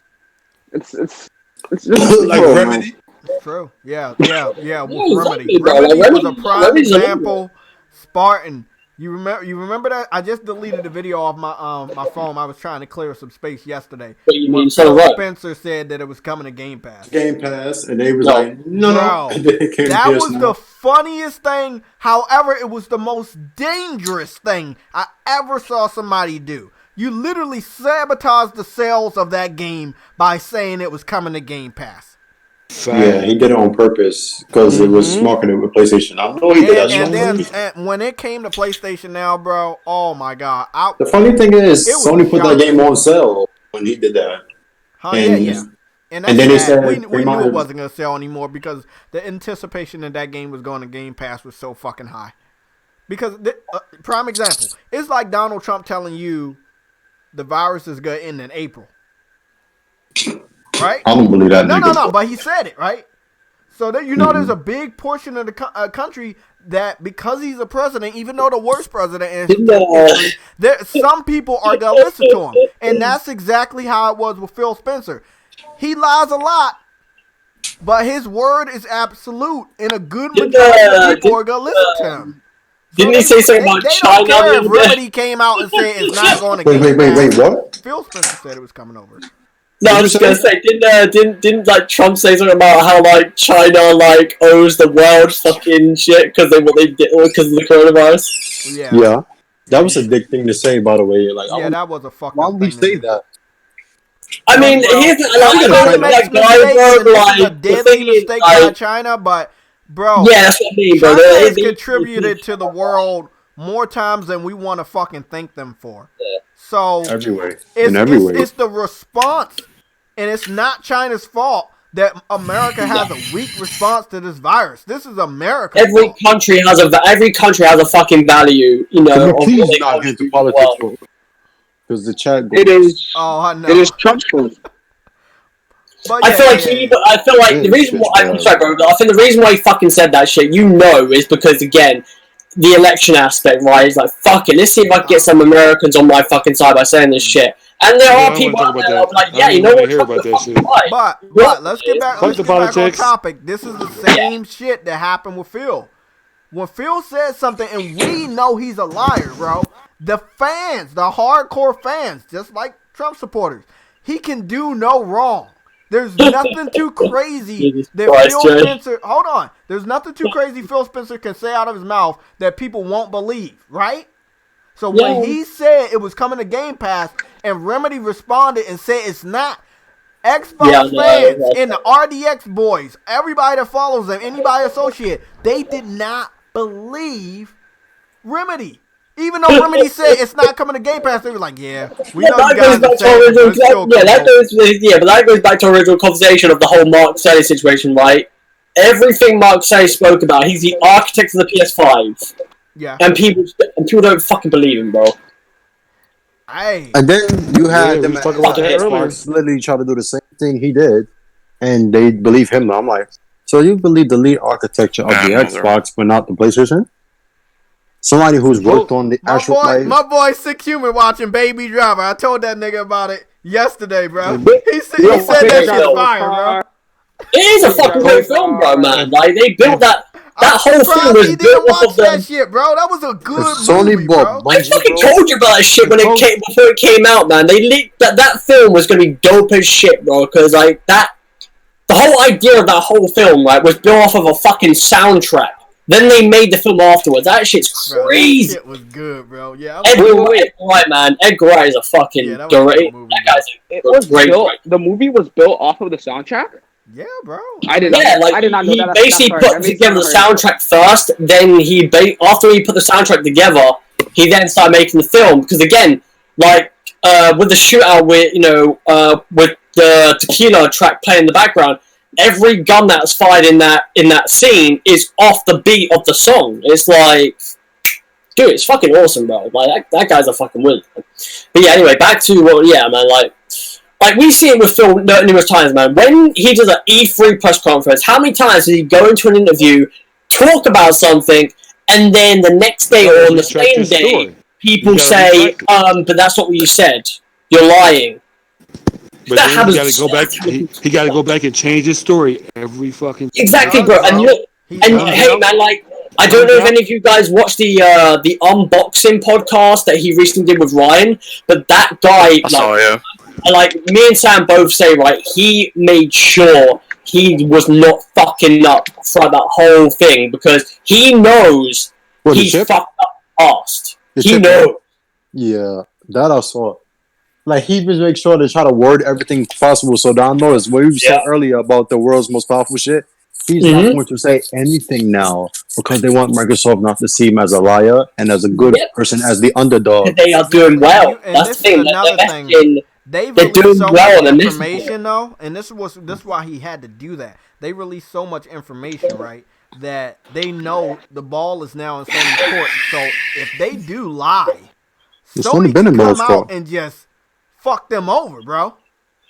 And no, but Sony always be honest. But like they said locked. They shit is locked. But remember, the Crytek do say they specs and all that might be locked, but achieving the full potential of the 12 terabytes might be a pain in the ass. Sony, however, gave you ways developers literally can maximize their performance, and when it goes down, that's the difference. He honestly gave devs literally a step by step. Our console has variable frequency, in which, in a case like this, Microsoft just said, "This is what you have." Yeah. Again, that's what I like about Mark's. The first thing that Mark came out and said within his talk was that he went, again, same for PS4, he went to devs. He does this every so often where when the PS5 comes out, right, I won't be surprised within 2022 or maybe the end of 2021, he goes on his sort of tour around studios and asks them what they could do to make PS5 better or something to go to the next console, right? Or go towards the next console. The guy is always going around studios, whether it's owned by PlayStation or not. The guy wants to know how to make their console, theoretically, like a better way to design because of what happened with the PS3, with the cell processor. He doesn't want that shit to happen again. So he's like, we want to make sure that you guys have the best job, like the easiest, jobs when developing, and that kind of goes back to the whole Naughty Dog thing, right, as I said, which kind of goes against me, where, again, it could be easier now, where, because of the design of it. And I think it was this week, again, Xbox fans saying how, I think Kid Smooth, it was, Jay, on your post, with the Crytek thing, came at you, talking about how it wasn't his words, it was from other people's, it was from other people. But he works for Crytek. His words are basically echoes of who he works with. And again, I've heard more devs talk about PS5 as a system developing for than Xbox. And that's facts. But they dev kits and all of that shit, it was like Sony was ahead and all that bullshit. Yeah. I'm like, so wait a minute. But it shouldn't matter because if the Xbox is more powerful, devs should have no issues porting from PC. Yeah. Because that's what they did with the Xbox One X with Forza Motorsport 7. So any excuse y'all make, you talk about all the devs are Sony devs, people are damage control, and Sony are paying people. Yeah. If Sony is trying to save money with their console, why the f would they pay people to talk about a console that they still have to prove in action that whatever they're saying is true? That would be no sense, because first you're going to pay money, and then they're going to say, oh, well, wait, what you said here is not this, so you lied. So now only did you lose money, now they pay you as a liar. That makes no sense, first off. That's true. Like you mentioned, right, when these consoles come out, Mm-hmm.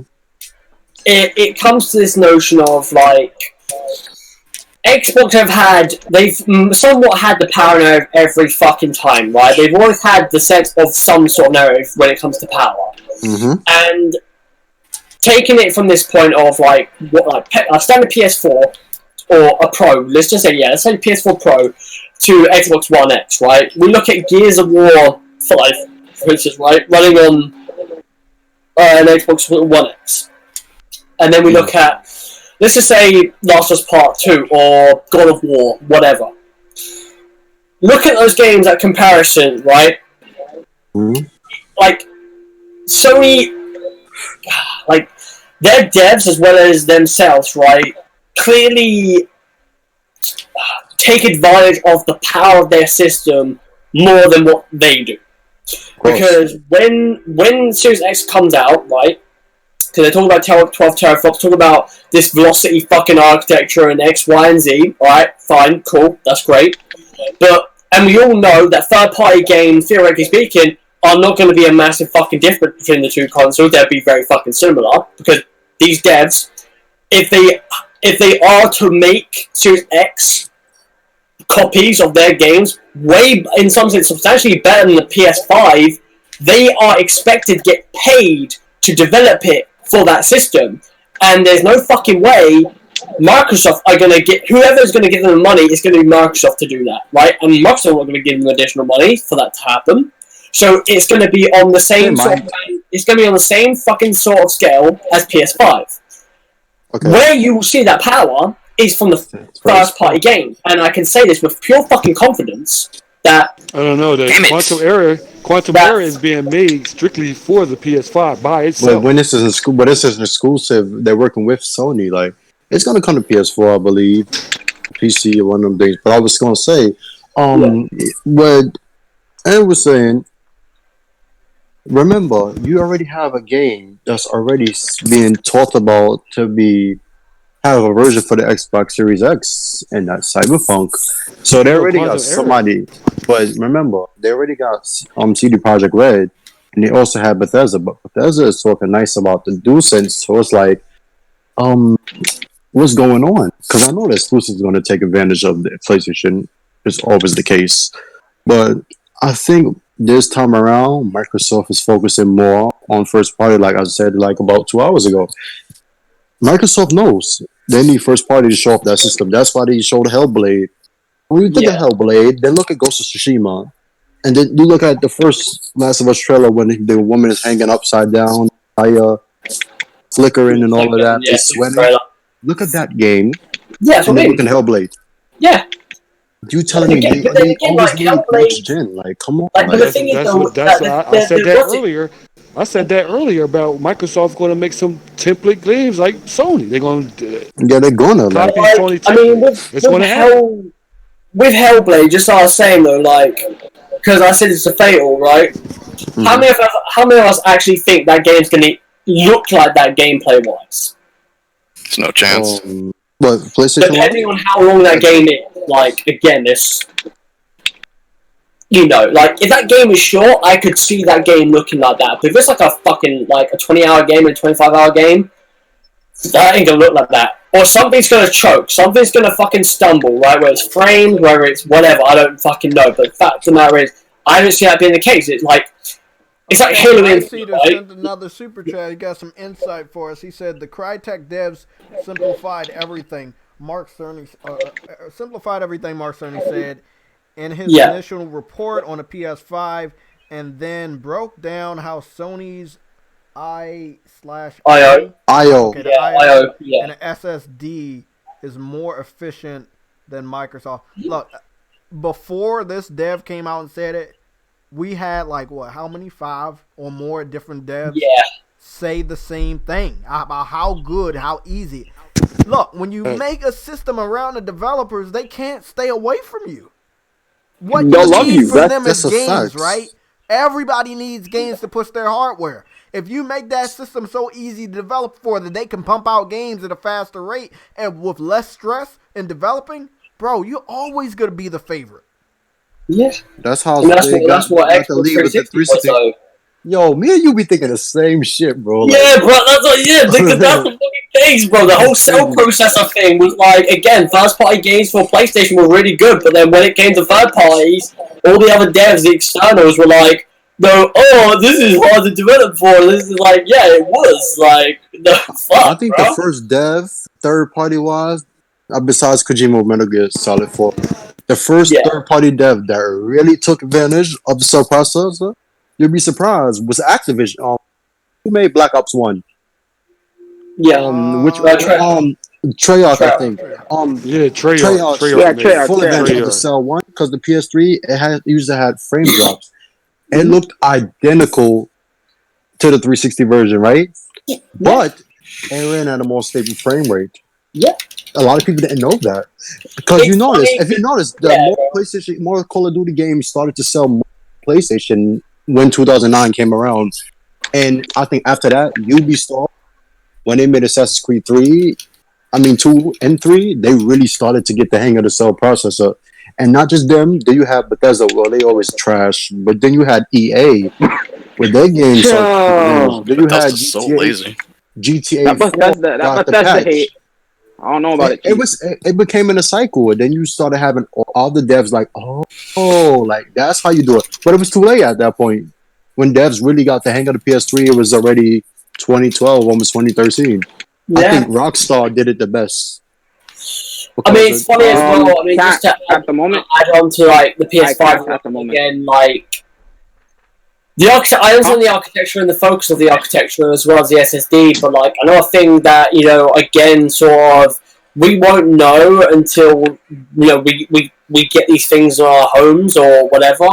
Is that sense of the Tempest engine with the audio, and again, Sony have got they have got parts of their company within music and sound and stuff like that, and and ray tracing.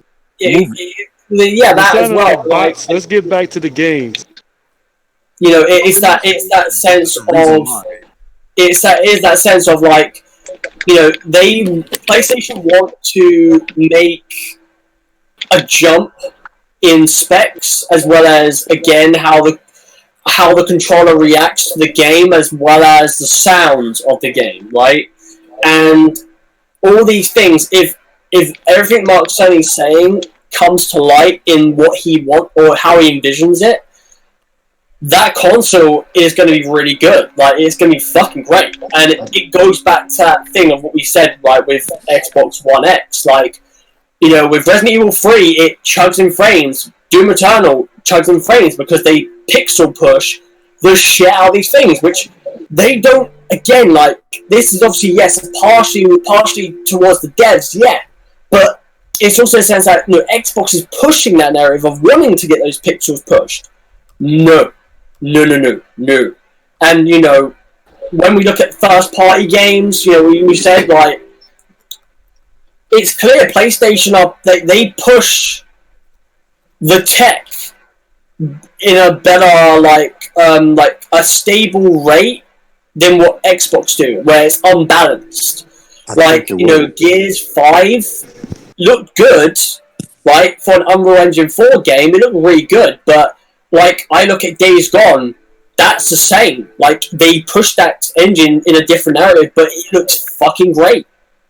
And keep in mind, it is 30 frames per second, too, so let's make that's what I mean, but like, when it, like, I look at PS5 and look at Xbox One, Series X, and I'm like, okay, like, put Hellblade in perspective and then put whatever PlayStation might put out for their first exclusive game, whether it be Horizon or Dawn.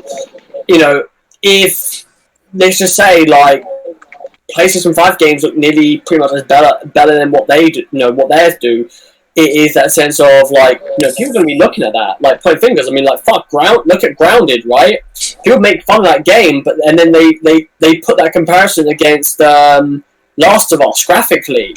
And it's like, that's all on PS4. You know what I mean? Like, no, what's killing is the Ghost of Tsushima versus Hellblade. Like, and I was saying the Last of Us scene, even though that was like a cutscene, that was real time. You could tell like it wasn't just rendered for the that graphics and that's a closed-off environment. I'm sure it's gonna have a little upward aspect, but that was on the PlayStation 4 Pro. Hellblade 2 was shown on the Xbox Series X, and it was the Xbox, not PC. It was the Xbox. Yep.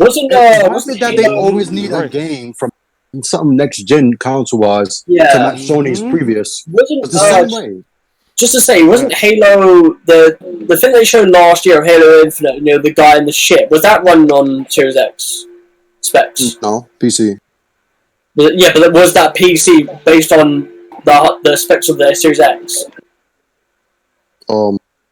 Yeah, I think that's what they're saying. Yeah. Again, a lot of people make those. Again, I saw when Last of Us got delayed, people put Halo Infinite comparisons screenshots up against Last of Us, and I'm like, and they still that was an L, bro. Like some of them are blurry and shit like that from Halo, but it still doesn't shy away from the fact that if Halo Infinite looks like that, and I don't, and some Xbox fans are like, that was a year ago, it's not going to look like that when it launches. Listen, if that game graphically has to get like a massive bump up, if that's the case, because again, they were like, for that to be like dramatically different to what we were shown last year, it takes more. It's going to be definitely taking longer than a fucking year to like fix that.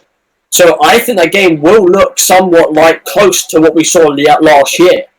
And Halo. Yeah, but Halo. And again, Halo is not a graphically stunning, like, doesn't want to push the aspects of being graphically stunning. It's more against the gameplay aspects. It's like... For real, it looks like last gen. It didn't really look like this gen. Current gen. Yeah, it looks current gen, like... It looks current gen, yeah, exactly, bro. Like, the lighting, though, of it, that looks kind of nice, but, yeah, the character, it don't look good. Like, to me, it is plain.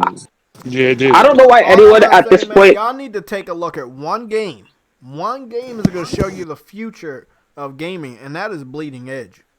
Shut the fuck up. You gotta look at the detail in that game, Adam. So much. Jay, have you lost your mind again? Yeah, I probably have. Jay, like, I'm just gonna say, I'm like shit, bro. Like, you know, Bleeding Edge is gonna be up. Let's be honest. I think Bleeding Edge is gonna look better than Battletoads. Where is that game? Wasn't that supposed to come out there? It's in purgatory, bro. Yeah, it's in purgatory. Nobody knows. They ain't even talking about it. It's an obscure illusion, bro. Inside Xbox? No, not at all. Yeah, that shit's probably... But speaking of Naughty Dog, and Activision, we talked about previously, y'all heard the rumors of a new Crash Bandicoot game?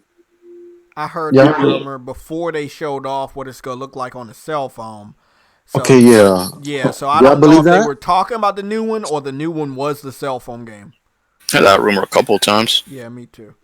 Yeah, because I think that Konami shit, I think it's a Silent Hills mobile game. So when we talk about, I think it's a mobile game, to be honest with you. I don't believe that's a real console game. Because if it is, we would have seen leaks, bro. That shit had to leak out already. They denied everything.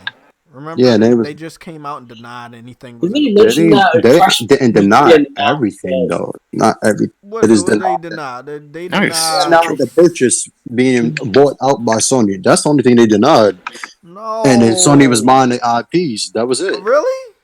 Yeah, they never denied that the game was being... weird. Okay. So they denied that. I thought they was denying that Xbox was gonna buy them, but I guess Xbox... They denied Sony buying them out. After they denied Sony, then the Xbox fans changed the rumor and said Microsoft was gonna buy them. Yeah. That's what happened. I can see Microsoft doing that, though. I can see them buying. I mean, they're not fucking expensive. Shit. I don't see Microsoft buying them. Everything great. These Xbox fans want on their platform. Yeah, Konami is more than Capcom, bro. Microsoft wasted money on the fucking Minecraft people. Okay, listen to me. You got another dono, Jim. Microsoft will ruin companies. They need to... From my boy Rice Eater 79. Damn, he the only one with money in the chat? The fuck? Yeah. You know Hellblade 2 was running on sub 4K at 24 frames per second. Yeah, yes, we know. Was a trailer. It wasn't really in-game. The crossover? Yeah, we read that one already. Fucking trailer, bro. Yo, Rice Eater. But Microsoft don't need to buy no more developers, yo. That's what they did to Rare. They need one to more. sit back and they need to. They They need one more. don't need no more. They don't need no more. What they did the rare? Shit. I said, wait for Microsoft. Yeah, like I know.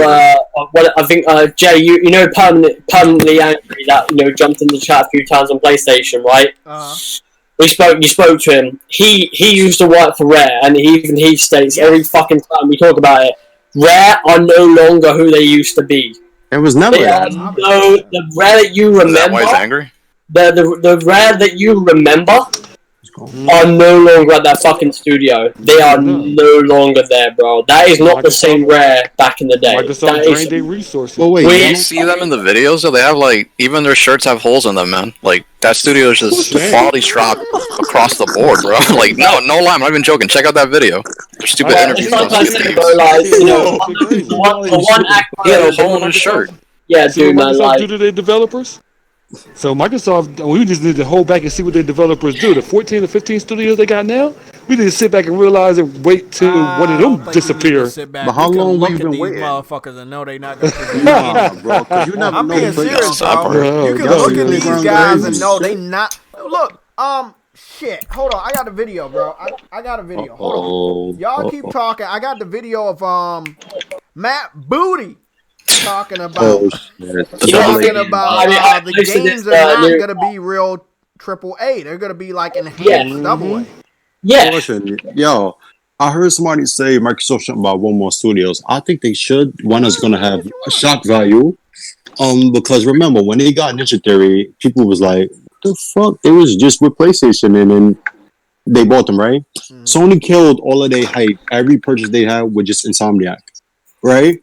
Right now. Sony is still acquiring studios right now, and that's something they could talk about just instantly. Be like, oh, they could come out one day and say, oh, we also have this studio, right?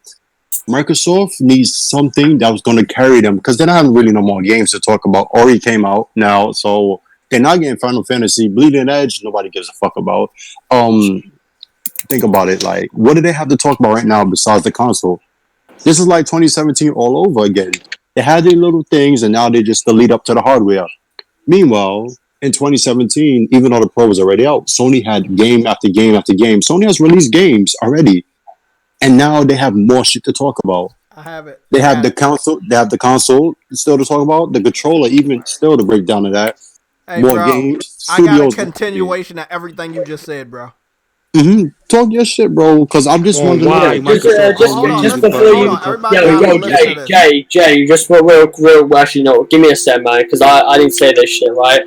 The funny thing is about what we're talking about now with acquiring studios, right? 10 dislikes.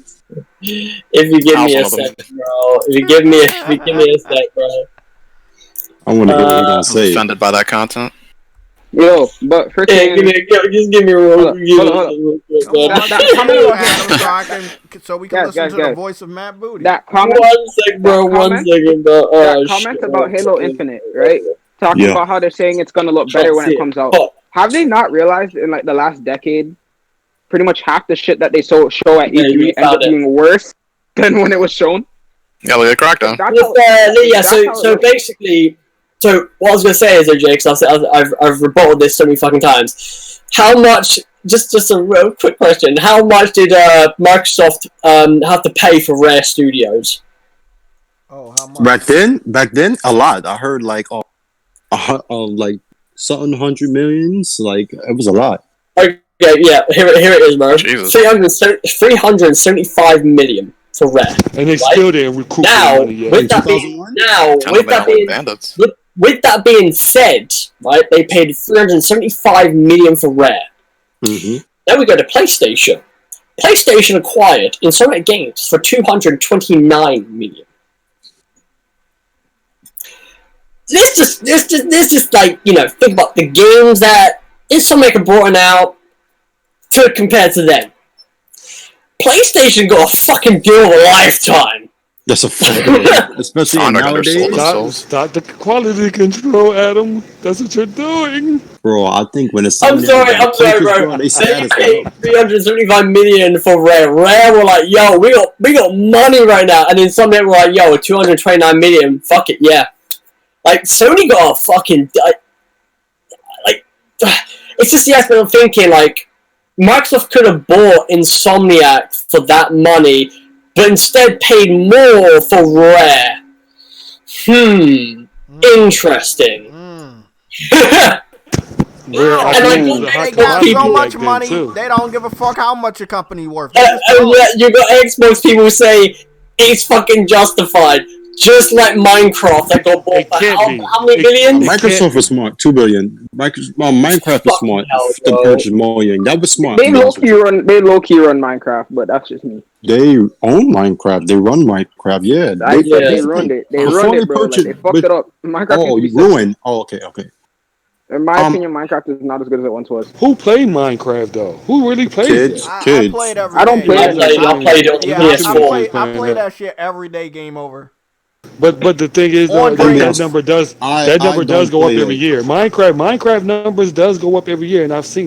Well, look. You gotta look at the game and understand who's gonna play it. Kids. It's bright. It's colorful. Yeah, true.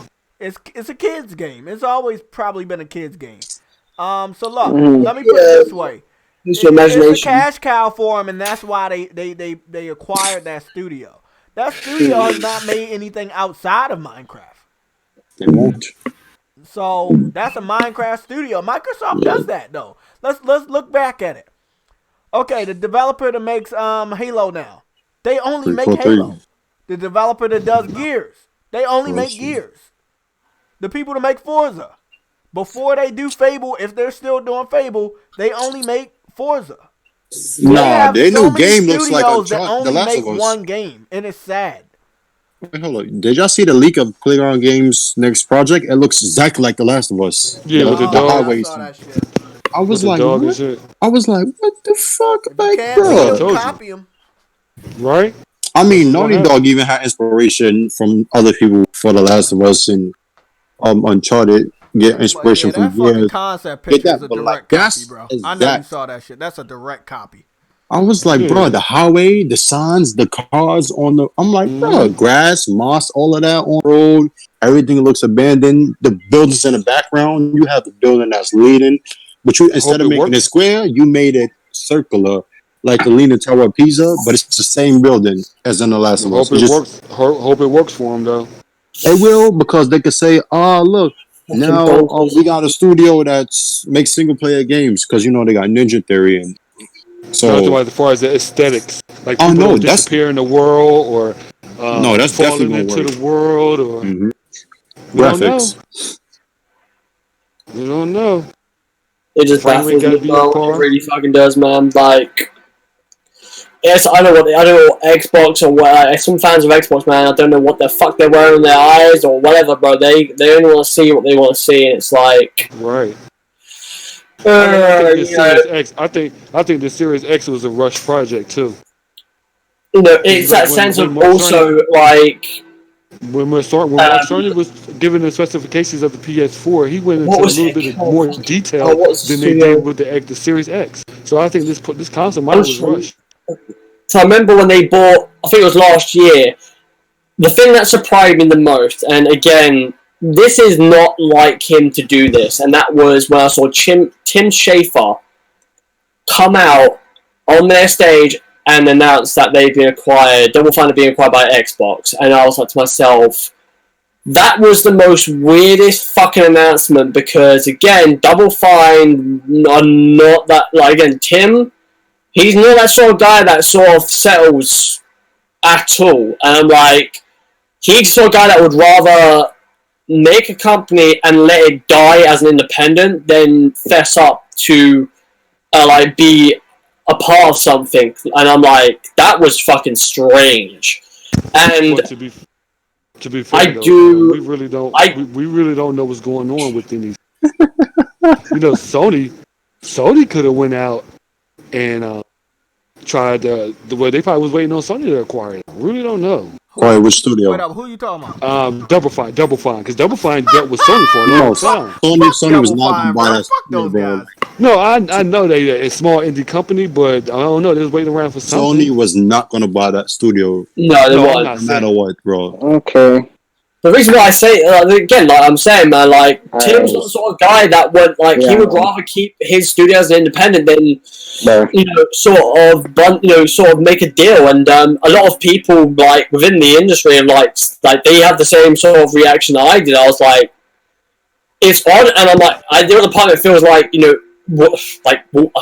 I don't know, but I feel like I don't know. I think Tim's thinking about within the next 2 years. I think he actually might leave Double Fine and sort of have like a bit of a break, and then make a new studio and start from fresh. I don't know. Like the guy that isn't like him. That's the problem. Like the games that he makes. It's like maybe he's in the process of saying he wants to retire. It's just odd, bro. It just is. It's really odd. It's like Insomniac.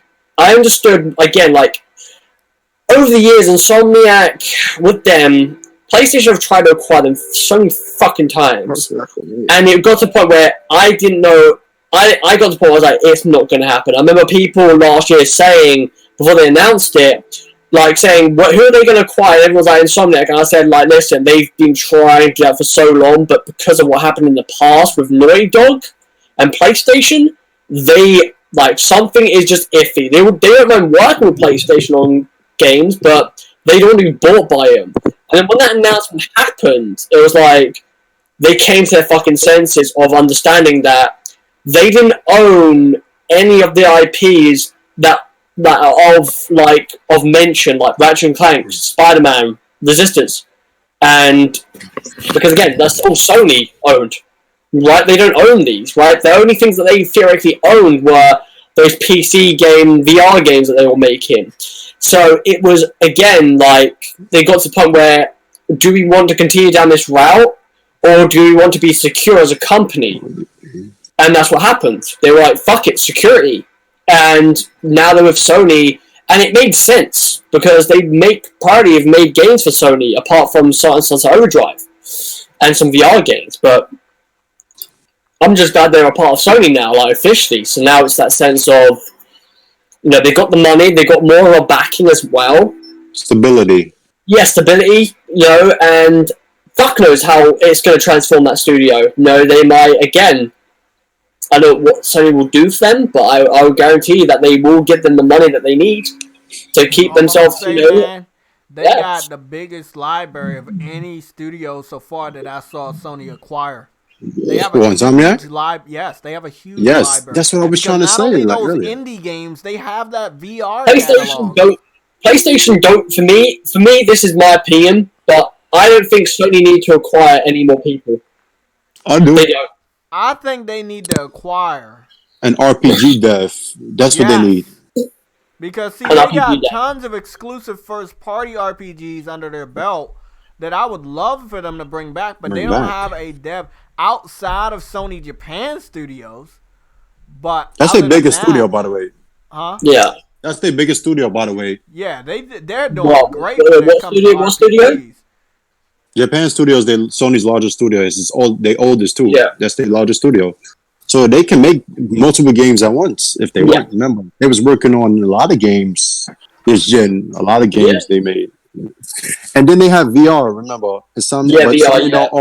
Sony don't own Insomniac VR games or the indie games on mobile.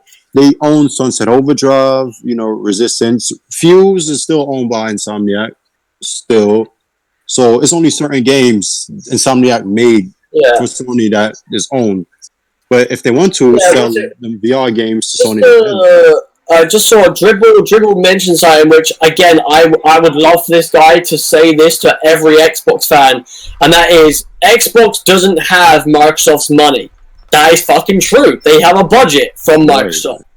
And the thing is, with Xbox fans, I consistently see them say, we can buy CD Projekt Red, which is with they don't understand how much money that fucking company is. Limited budget for me dying. Konami are worth fucking hundreds and hundreds of millions. Yeah. I don't know if they're even worth billions at this point, but again, do you actually think that? Do you actually think Microsoft will? Do you actually think Xbox have the money to buy those studios? Yes. Fuck no. I think they really could buy Konami as a whole, but return value that would be pointless. Game Studios, I don't think they have the budget to buy those studios. It's up to Microsoft, the parent company, if they want to go forward with that type of shit. If they don't really see an investment, and at this point, I don't see a single investment in Xbox outside of subscription services. And if you just gonna produce shit and people are gonna eat it up anyway, why you need to spend extra money for good quality studios? You see what I'm saying? Nobody's buying Game Pass because of the studios that Microsoft has acquired. It's the games that is on Game Pass that's making people buy into it. That means you really shouldn't have to spend a lot of money on good studios because nobody cares about the quality of the games on Game Pass, obviously. I mean, if you're putting money into studios, man, you expect an investment back. That's simple as that. You're expecting something back from it. So if theoretically they bought Konami for fucking whatever fucking sum of money, and it was a lot, but they're expecting something back from them, right, which will give them that money, right? And if they don't, fuck. Like, you can buy Konami, here's the thing. They buy Konami, right, they get the IP, sure, but then, like, you have to understand it, right? The people that, made Metal Gear Solid and, Zone Enders, and even, I think the part where, like, Castlevania, was Kojima. Like, Kojima and his fucking team, right? It wasn't fucking Konami, though. Like, it was his fucking team, not Konami. So, like, look at, like, Pro Evo, you look at Silent Hill. Like, they aren't Konami Studios. It's an external studio that's being published by Konami. So, like, you still, if you buy Konami, basically what I'm trying to say, you buy Konami and then the IPs, you then got to find the studio to then make the games. If you wanted to do that, it's like PlayStation. If PlayStation bought the IPs from Konami, they then have to find the external studios to make Silent Hills. Japan studio. Exactly. Well, this is it. Like, that would be one, right? But then what about Metal Gear Solid? It would be Blue Point. Studio, probably. That's what I'm trying to say is you have to find the external studios to make these things because Konami are not making them. They're publishing them, yes. That's what it is. Like, like Dribble said, they all left with Kojima. Yeah, they did. Like, Yoji Shinakawa, his right-hand man, left with him. And then they announced, what's it called again? Kojima Productions. I was like, yeah.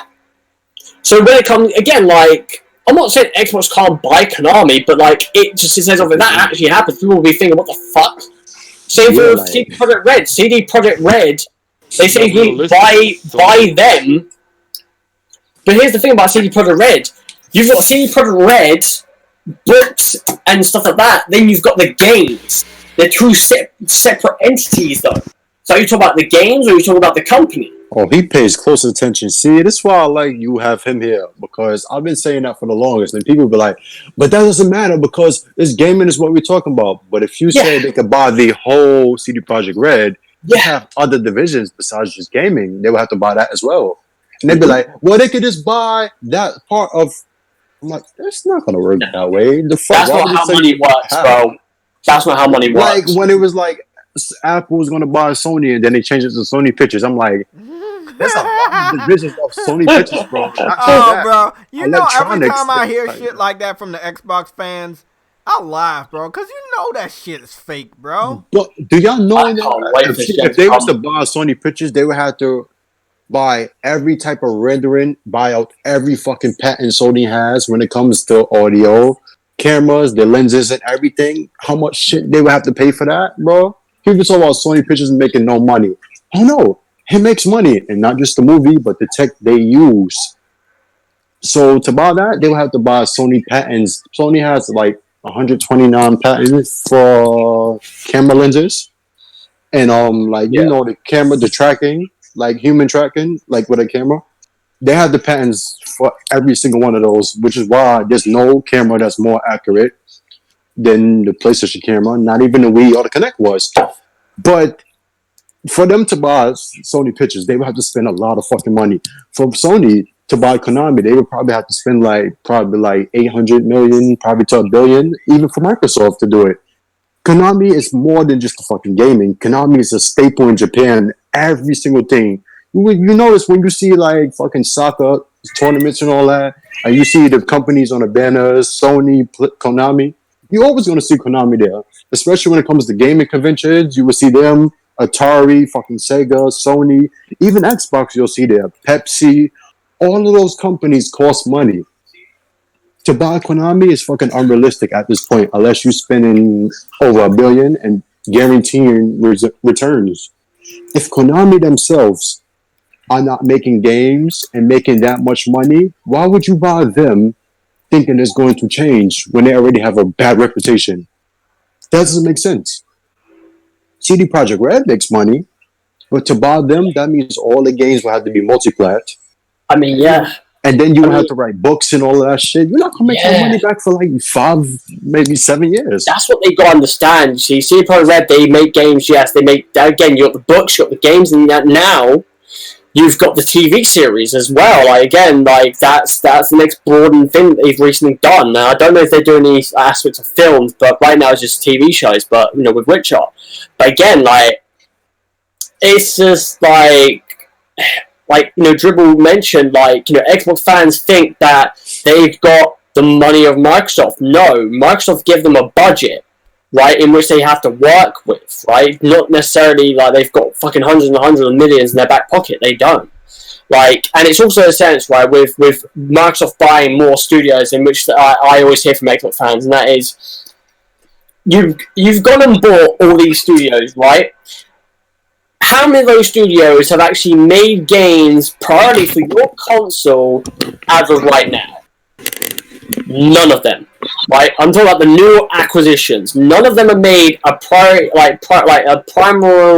aspect of, for, like, again, like an exclusive or whatever for your platform as of yet. And again, you won't get that until the next 2 to 3 years, where you're like, okay, the first game comes out. Was it a good investment for the studio? Again, you won't see the quote-unquote investment of these studios until then. So I'm like to myself, like, when I see people, like Xbox fans, talk about, like, they should acquire this studio next, it's like, they've got to spend a fuck ton of money, right, on studios that haven't even made something yet, and you're asking to buy another studio that haven't even made anything yet again, and it's like... Adam, we gotta get the fuck out of here, because, dude, man, like, I got my food and I want to watch some anime before Final Fantasy later on tonight. Probably take a nap. But let's Jay, end with you know this, you're gonna guys. be up Let's end all on this night, note. bro. This is a new report.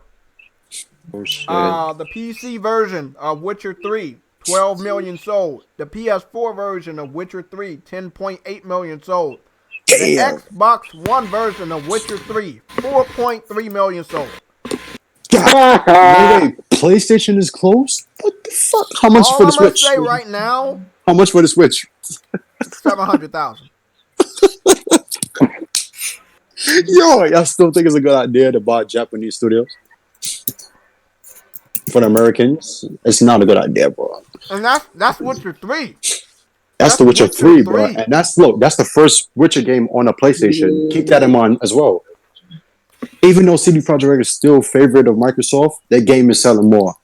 On the they made their name on the PlayStation, bro. Yeah. If you're a third party developer and you're thinking of, like, turning your back on PlayStation like you did last generation, coming off of the backs of the PS2, don't do it, because they still got the majority of all the gamers that what do you mean?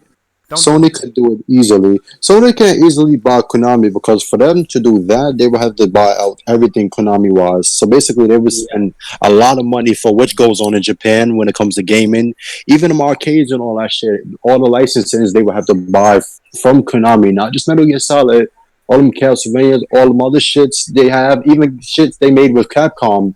In the past, in the 1980s, like Konami made deals with Capcom. They really made games together. Like, people don't pay attention to that. Like, it's not just Konami they would have to buy. They would have to buy games that have audio and music in there. They would have to buy the license for every fucking thing.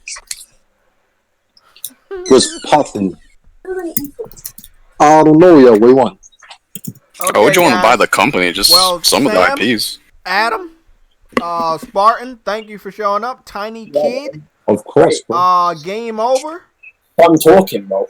Wow. I want to thank you guys all for showing up. I want to thank everybody for showing up here. Rice Peter. Love you, Tiny Kid. You've been supporting the shit out of the chat today. Thank you, guys. Thank you. Who else was in here? We got Maximum Carnage popped in here for a little bit. Han P. Fatal P55. You want a new moderator, J-Tech? Because Rice Eater might be that. Because he always here. Oh yeah, that's right. Let me grant you your moderatorship real quick. It wasn't because of the donations, but I just realized Rice Eater is always like the third person here. He's been here, but yeah, you make a good point. Gotta get my boy on there. That name kind of racist, but still. Yeah, name very racist. But I will say one thing. I will be back at 12 o'clock tonight. I will be streaming Final Fantasy. Again, it's going to be a direct feed from the PS4 Pro in Pro mode. So you're going to see, again, good quality. I think I'm going to be on camera. It's going to be late at night, so you might not be able to see what I look like. But I will be on camera. Lates will be on. And I'm going to give first impressions of this amazing game. I cannot wait. I can't wait. I don't know if I'm gonna be on camera. I might just have a full view of the game. I don't know. But look, if you guys don't want spoilers, don't watch. If you haven't got the game yet, don't watch. No, it's your face. I'm gonna have a lot of fucking PC fans here that what they like to do is they like to watch us play games and say that they experienced the whole game, but then they turn around and port big for that game on their platform. So I know you guys will always support me. Because you have no fucking life. Everybody else, have a good evening. I'll be talking to you guys towards the hours of 12 midnight. Hopefully I'm still out. Alright, we out. Okay. What's up, man? What you playing, Sean? You playing Neo? I see that shit you're streaming. Oh yeah, dude, I just finished the boss. I'm on like a 10-minute break. Oh, you playing Neo tonight? I'm still watching some streamers play that new Riot game, Valorant, man. That game looks fun. I heard that game comes to PlayStation, bro, and console. Yeah, everybody's streaming that, man. I noticed. So, dude, like, a question about that before broke records, man, on Twitch, bro. Like that did shit. you hear it was going to PlayStation? Because I saw an article about what's going on with that dev, and I didn't. I read it, and I didn't see anything about it coming. I was watching the stream. I was watching a streamer called Tim the Tapman, and before they started streaming, he was on, I think, Discord with the developer talking about it, and he was asking questions. And one of the questions, which a lot of his chat are console gamers, asked, is this game coming to PC? Right now, they're focused on PC, but because Riot Games want this game to be as big as CSGO, and some other games, again, because they want this game to be an esports thing, they are probably looking towards making this game for a console. It's again like because this game's a blend between CS:GO, Counter-Strike Global Offense, and Overwatch or Paladin, whichever one you want to choose. That's nice. That's nice. And it's again, I've been watching a lot of streamers play it. They're enjoying it, in their own different way. Some of them are struggling to understand the meta of the game, but eventually they'll get with it. But it is that sense of, if Riot Games want this game to be as good as what Valve have done with CSGO, and they want the numbers, they have to put it over to consoles. Because they won't get those numbers, or a bigger amount of numbers than what CSGO, again, if it's just on PC, they just won't. Again, these are the people that made League of Legends, by the way. League of Legends is the top fucking game on Twitch most of the fucking time. Yeah, and by a lot too. See, look, I'm looking right now. So Valorant is at 1,274,808. Dude, yeah, that thing is popular. That game's at 1 million. The next one down is COD at 153. Wait, no, that's not based on it, actually. Let me have a look real quick. Recommended for me. View, highest and low. There you go, highest low. So yeah, it goes Valorant, then Global Offense, then GTA, then just chatting. Then you've got League of Legends, Fortnite, Call of Duty, Warcraft, and Final Fantasy Remake is actually within the top 10. Yeah. But yeah, Valorant is at 1 million right now. That is bonkers, bro. I saw Summit 1G on that. He was on that all day yesterday. I mean, that's the top CSGO guy, if not, one of them, so. Yeah. I'm watching Ninja, so I'm watching not Ninja, I'm watching Nate Shot.